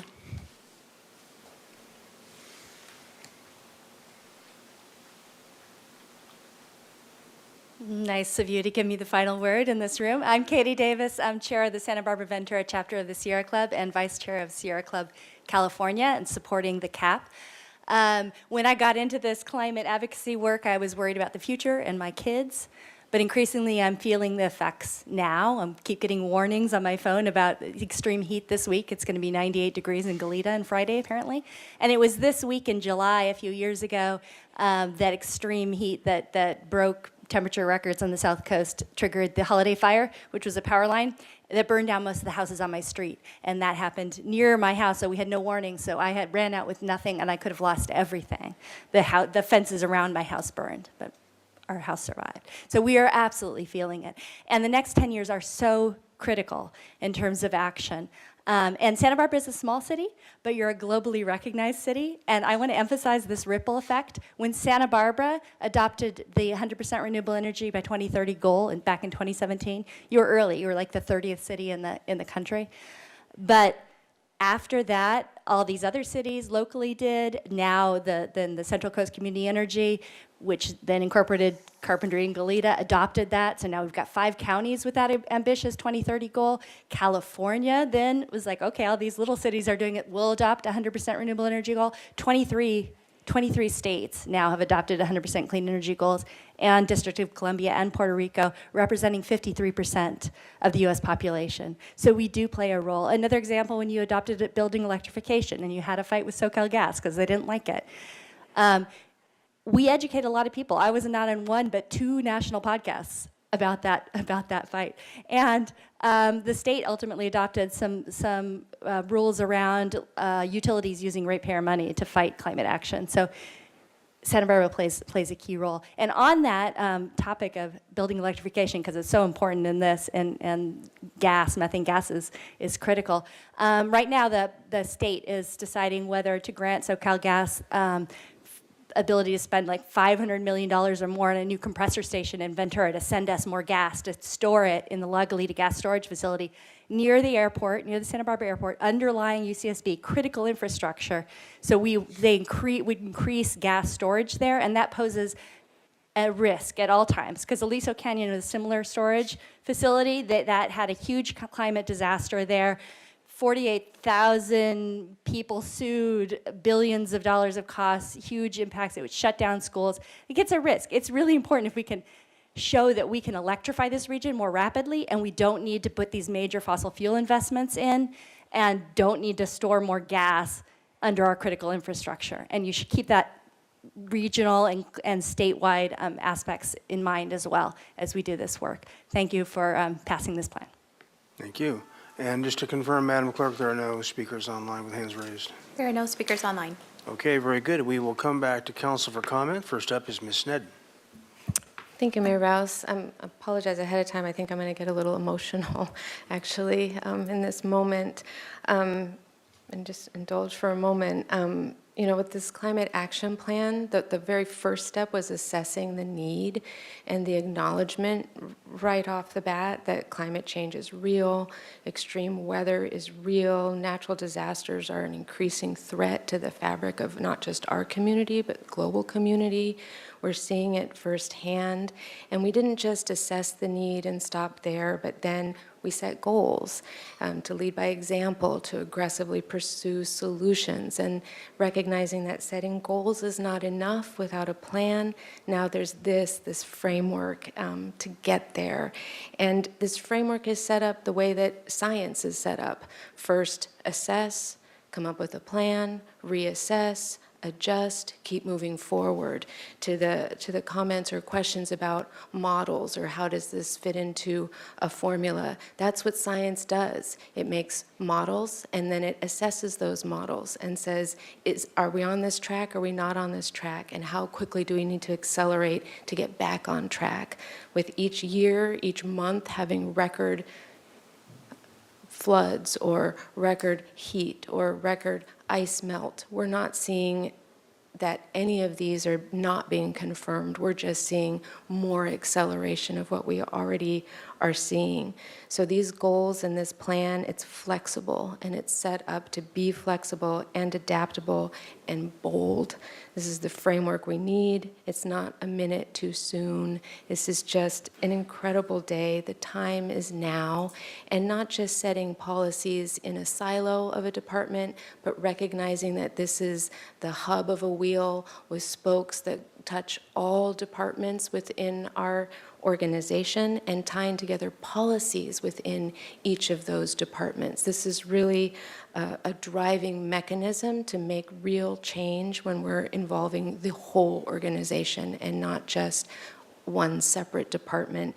And that really was the vision for this, for the creation of the Sustainability and Resilience Department, which I'll say it as many times as I can, starting with Alelia Parento, a team of one, and then I've been searching for another word to say, but this kick-ass team here behind you that you've put together and are equal teams and parts of those spokes that reach out to all the multiple departments. You have shown through what you've built so far, and this is just the beginning, that resilience and sustainability are key values of our community, but you've also shown how they're economic drivers. You've shown that valuing these aspects don't hurt our economy, but they grow our economy. And focusing on the green economy, blue economy, different job creation, what you've done within your department itself is the model for how you grow an economy based on values of sustainability and resilience. This is our responsibility to do this plan. I'm so very proud of this plan. I'll add to the side that I love the graphics. In a world of doom and gloom, the graphics and the way they're presented and the website make it accessible, make it, it's data-driven, but it's also accessible to all. And here's, I'm just going to get personal for a second, and I think I'm just a little emotional. I was recently asked, you know, what is your legacy? What is the one thing you can point to? And I kept saying, it's this. It's the creation of the Sustainability and Resilience Department and the years of support leading to this plan. This is it. And, you know, the question was, no, but what building or what project? I'm like, no, this is it. This is the most important, in my perspective, of what is in every part of this community.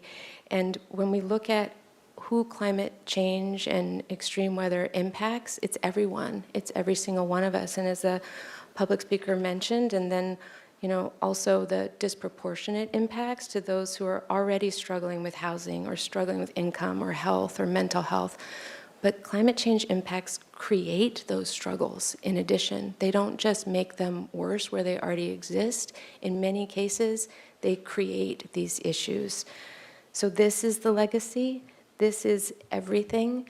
I'll add that in 2016, and I would only mention this because I'm so very worried that we're on the precipice of this again, but I saw education change. You know, teaching environmental geology in 2016, I had college students questioning if science was real, if climate change was real, if by using solar panels we were going to use up the energy of the sun, or by using wind turbines we were going to use up the wind energy. These types of questions are emerging again, and what I think makes this plan so incredibly powerful is that it's independent of all of that. This has a momentum of its own. By us approving and moving this forward, we're setting the goal to keep coming back to this, to keep assessing it. It's not a plan that just asks what's the minimum we can do. It asks what more can we do, and let's keep checking in and seeing if we can doing more. And the committee supports the ecological framework of the CEC, and we've already begun talking about that, and big push, major framework, and being integrated in. But I don't think we're afraid of that. We are welcoming these opportunities for what more we can do. On another note too, and mentioning, you know, the younger generation, I can say from teenagers and 20-year-olds, they are in existential crisis about what the world is becoming, what they can see with their own eyes, and measurable and quantifiable. And the only antidote I know for that type of despair is action. And it might not be perfect, it might not be complete, but to keep moving forward and taking action is the only way out of that I can see.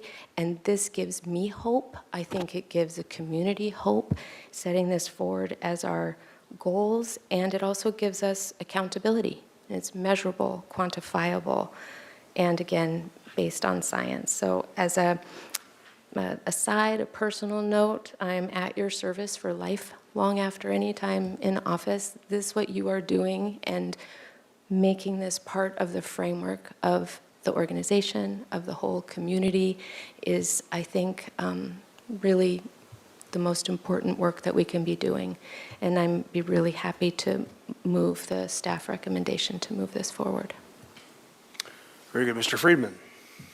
Thank you, Mr. Mayor, and thank you for your very thoughtful and heartfelt comments, council members. And I know this means a lot to you personally, but to our community as well, so I appreciate that. So first, I really want to thank our staff. When I look at all these staff here, each and every one of you, that's a lot of IQ points in this room right now.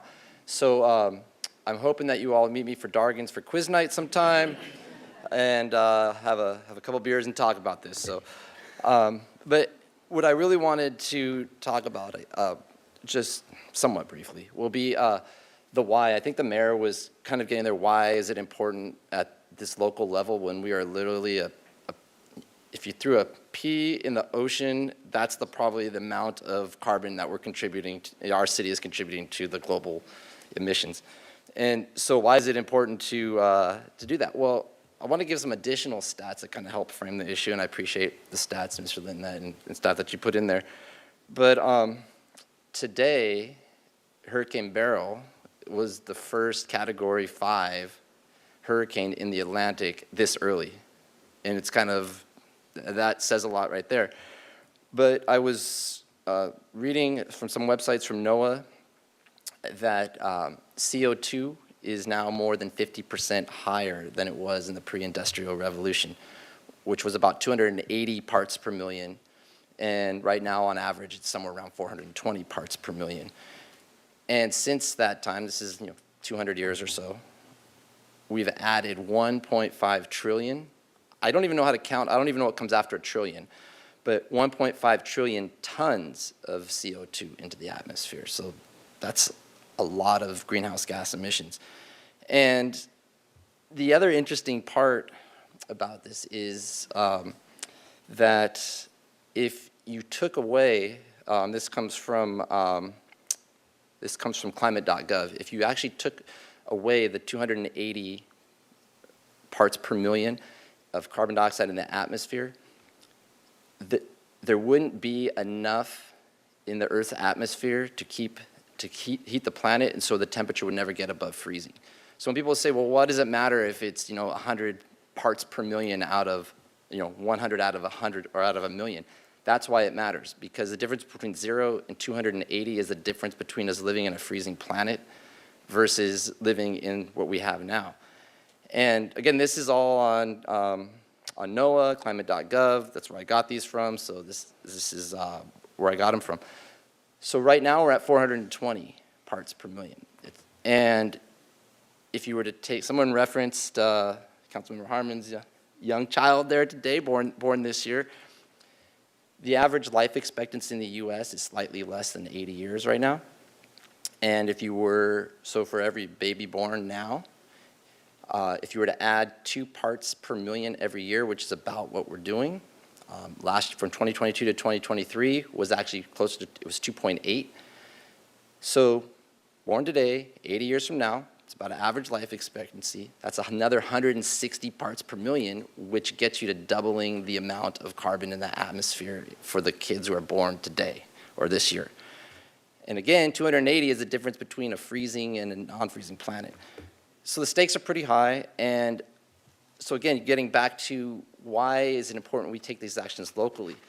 So back in 1987, under President Reagan, a Republican president, and I think back then these global issues were not as partisan as they are today, but it was President Reagan signed the Montreal Protocol for fluorocarbons because there was the issue, and I remember this when I was a kid, that we were burning a hole in the ozone layer. So humans were having an effect globally.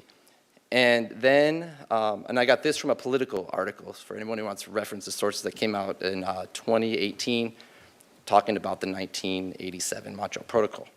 So then Secretary of State George Shultz submitted a memo to President Reagan in which the Secretary held that the ozone degradation will continue to grow, and if left unchecked, the prospect was for an increase in skin cancer, suppression of human immune responses, reduced crop yields, adverse effects on aquatic ecosystems, and potentially significant climate changes. That's a summary of what he wrote. And ocean acidification now is increasing. It's gone from about 8.21 to 8.1. So I bring this up because back in 1987, President Reagan had an 83-0 vote in the United States Senate to adopt or to sign the Montreal Protocol, Montreal Treaty. There is no way that will ever happen today at the federal level. It just won't, and we all know it. It's a shame that just, in our childhood, my childhood, my generation, that we had leaderships that came together to solve these global environmental issues. So that's why it's important that we take these steps at the local level. I think Ms. Davis actually articulated that very well. For a city our size, we punch way above our weight class when it comes to people taking notice and other communities and being innovative. And so that's what this is really about, is us being innovative, us taking leadership, and sending a message that local communities will act. It allows us to interact with other communities and move this forward at the local level, regional, counties, states, and others, and take that action when our federal government isn't able to at this time.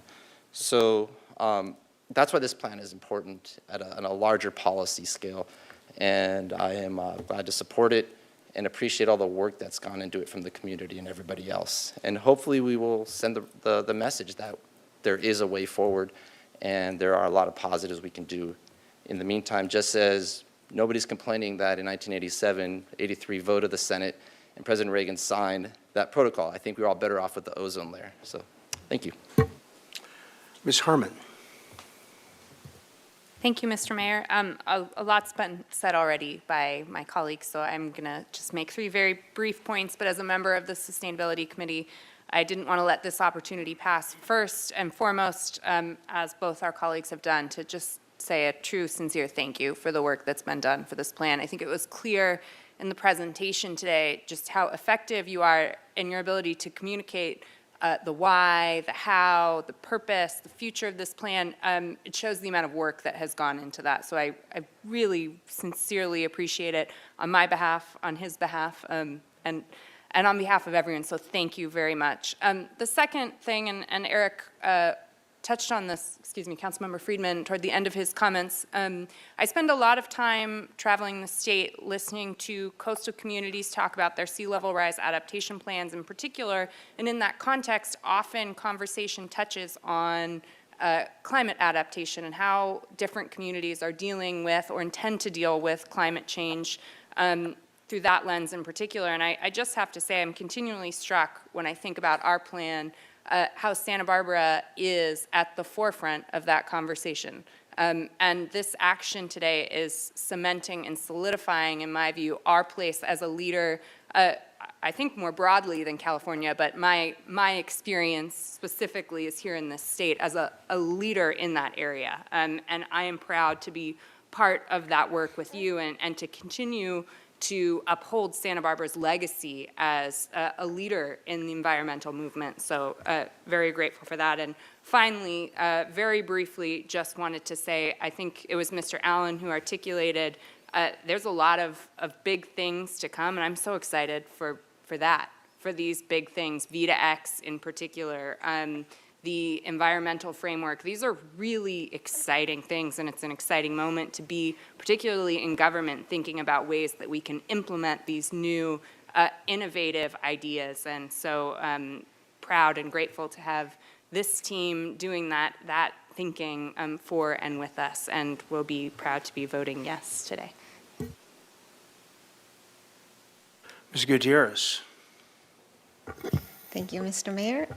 I want to thank my colleague, Ms. Sneddon, for her words. I know as a leader it means a lot when you get to really have a part in something that's so meaningful to your heart. So thank you for sharing that. And I want to thank the city team and especially the director, Ms.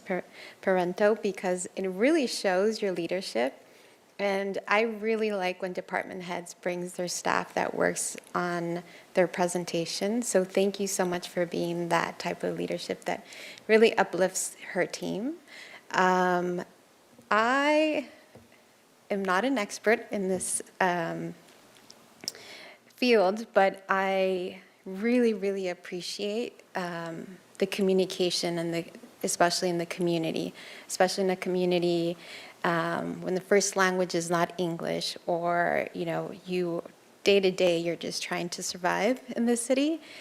The slides 25 and 26, community potential and the moonshots, like one of the public commenters mentioned, it's amazing to be able to present that as goals. I really also appreciate the 2-year marks, because everything changes, and being able to have that input as a community as a whole. And sometimes we forget that we can't do anything without the community's approval. And to hear through this presentation, the community outreach is just, it's amazing, because I'm really big on that. So I just want to thank the staff and my colleagues for their leadership as well. Thank you. Mr. Jordan. Thank you, Mr. Mayor. I would echo most of what you've heard today, and most of you know me and know that it's not really about the big picture, but it's like, where can I find some weeds to crawl through or crawl down a gopher hole?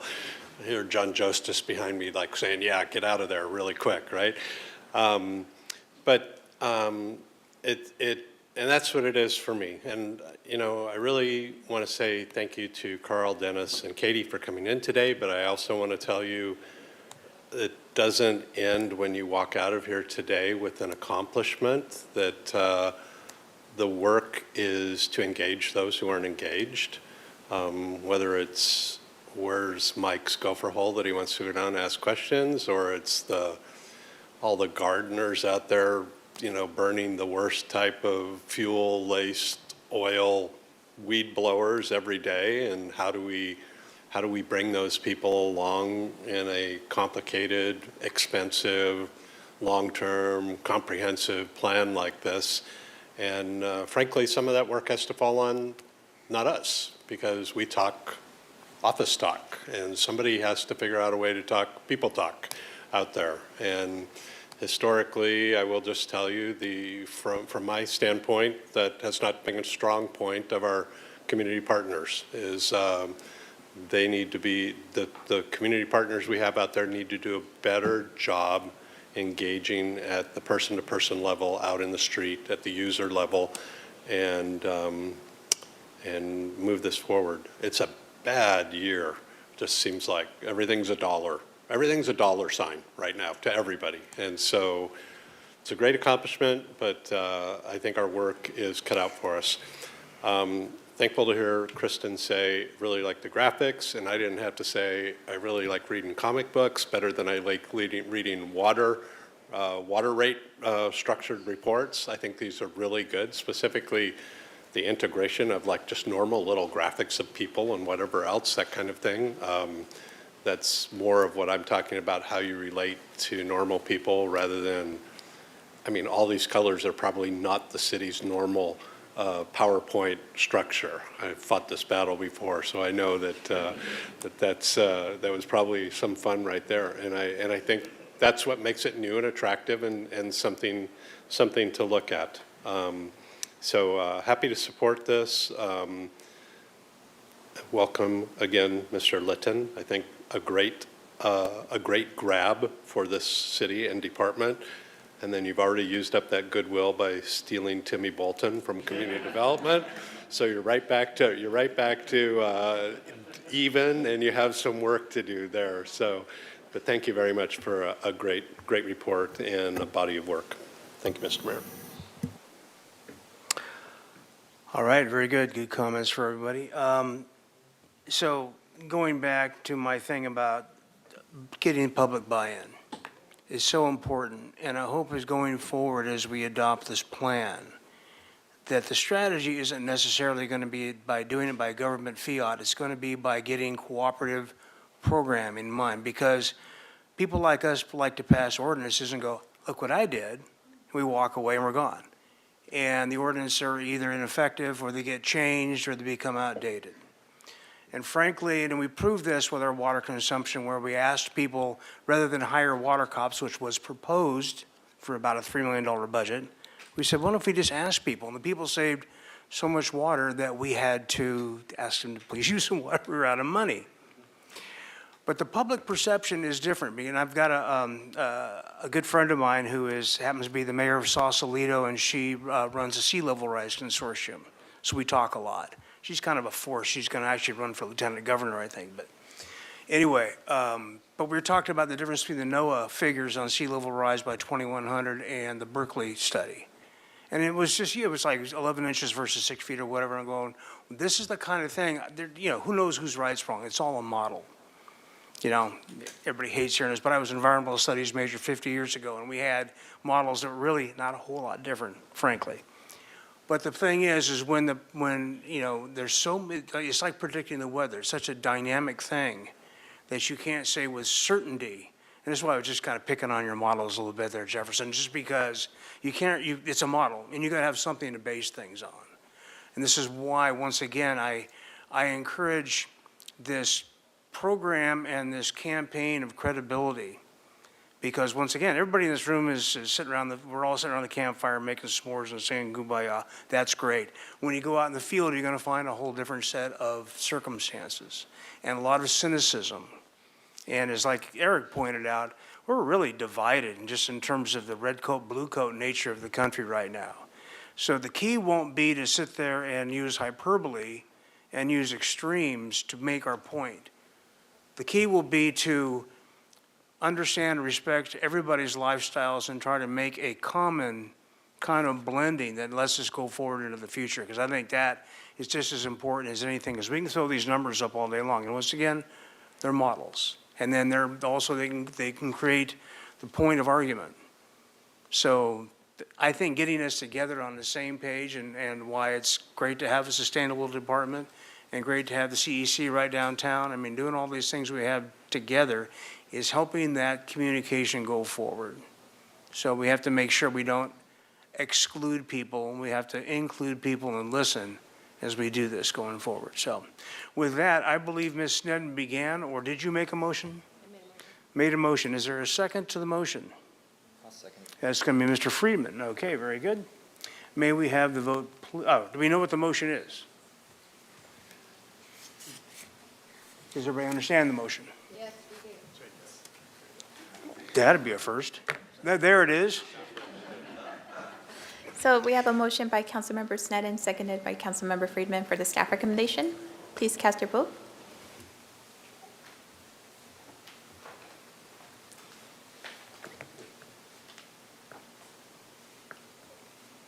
Thank you. Passed unanimously. Congratulations and well done.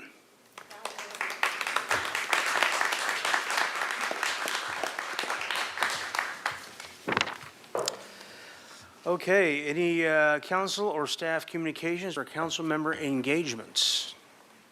Ms. Gutierrez. Thank you, Mr. Mayor. I attended the police swearing ceremony yesterday. It was amazing to see one of my former local students be sworn in and his family. And I just want to give the chief of police some credit. It's amazing when leadership acknowledges their staff, and the staff that normally doesn't get acknowledged. So that was really nice to see. Also, how quickly that department, in a political time where law enforcement hasn't been very popular, she has come in, and yesterday she announced that we are almost at full capacity again. So that's really amazing, and it was just a beautiful ceremony. Mr. Friedman. Thank you. I concur. I also attended with the police swearing in and promotions, and really appreciate the leadership of the chief and all the staff there, and supporting the admin staff there that makes much of that department run as well. Also attended the Lavender Festival, the Greek Festival, and the CEC Green Guide launch. But the two festivals were great, and it was really fun to have the Greek Festival back. And down at the beach, it was a new location, and it seemed to work out. Everyone was having a great time in a great location. So I'm glad to have one of our most popular festivals back. We have a Lavender Festival? Ms. Sneddon. Thank you, Mayor Rouse. I also attended the SBPD swearing in and professional staff program, and just echoing the sentiments of colleagues that it's really great to see the diversity of those sworn in and the acknowledgement and recognition of professional staff and promotions and reorganizations and just was a really great sort of celebration of a great department. Mr. Gutierrez. Thank you, Mr. Mayor. I attended the Neighborhood Walks Chapala Street walking tour last week. We got to tour the Salvation Army and the New Day Center. I also attended the Green Guide event held at the CEC Center. And the Green Guide is just this magazine that's comprised of local businesses and organizations that are very environmentally friendly, which is really great. I got a tour of the new transition open house on the west side that's going to be providing temporary housing for families in need. Also attended a tour of the Mental Health Wellness Center and the retirement barbecue for Nick Cabugos for 30 years of service to our community. That was pretty fun. Attended the Santa Barbara County's Women's Commission mixer. That was great to see so many great leaders in the community just hanging out and talking. Attended the Greek Festival, the Lavender Festival, attended the UCSB Chicano alumni networking event. And it's for me, it's really interesting because like my parents never went to school. So like for me, college wasn't really in our vocabulary until I was in high school. So going to this event and meeting UCSB alumni Chicanos that were in their like late 70s was like, it's just like surreal. It's like looking at a unicorn, to be honest. It was really cool and inspiring. I went to the Democratic Party fundraiser. Let's see. Gave a tour to a local high school kid of a city hall, which was fun. And also went to the Santa Barbara Police Department swearing-in ceremony yesterday. So yeah, that's what I did. All right, very good. And along with City Administrator McAdoo and a lot of our staff, we took a tour of the east side, talked to businesses along Milpa Street and near down by the Fest Parker Hotel, all the way up into Path Shelter. And it was good to talk to different businessmen. We're still having some issues down there, but our PD is really on it, and they're very present. So we're actually putting out a really great effort. And the new opening of our navigation center is going to be quite a boon because we'll be able to also take people from that area and move them over to the navigation center if they will accept the introduction to services. And with that, if nothing else, we are adjourned at 4:07. Get out of town.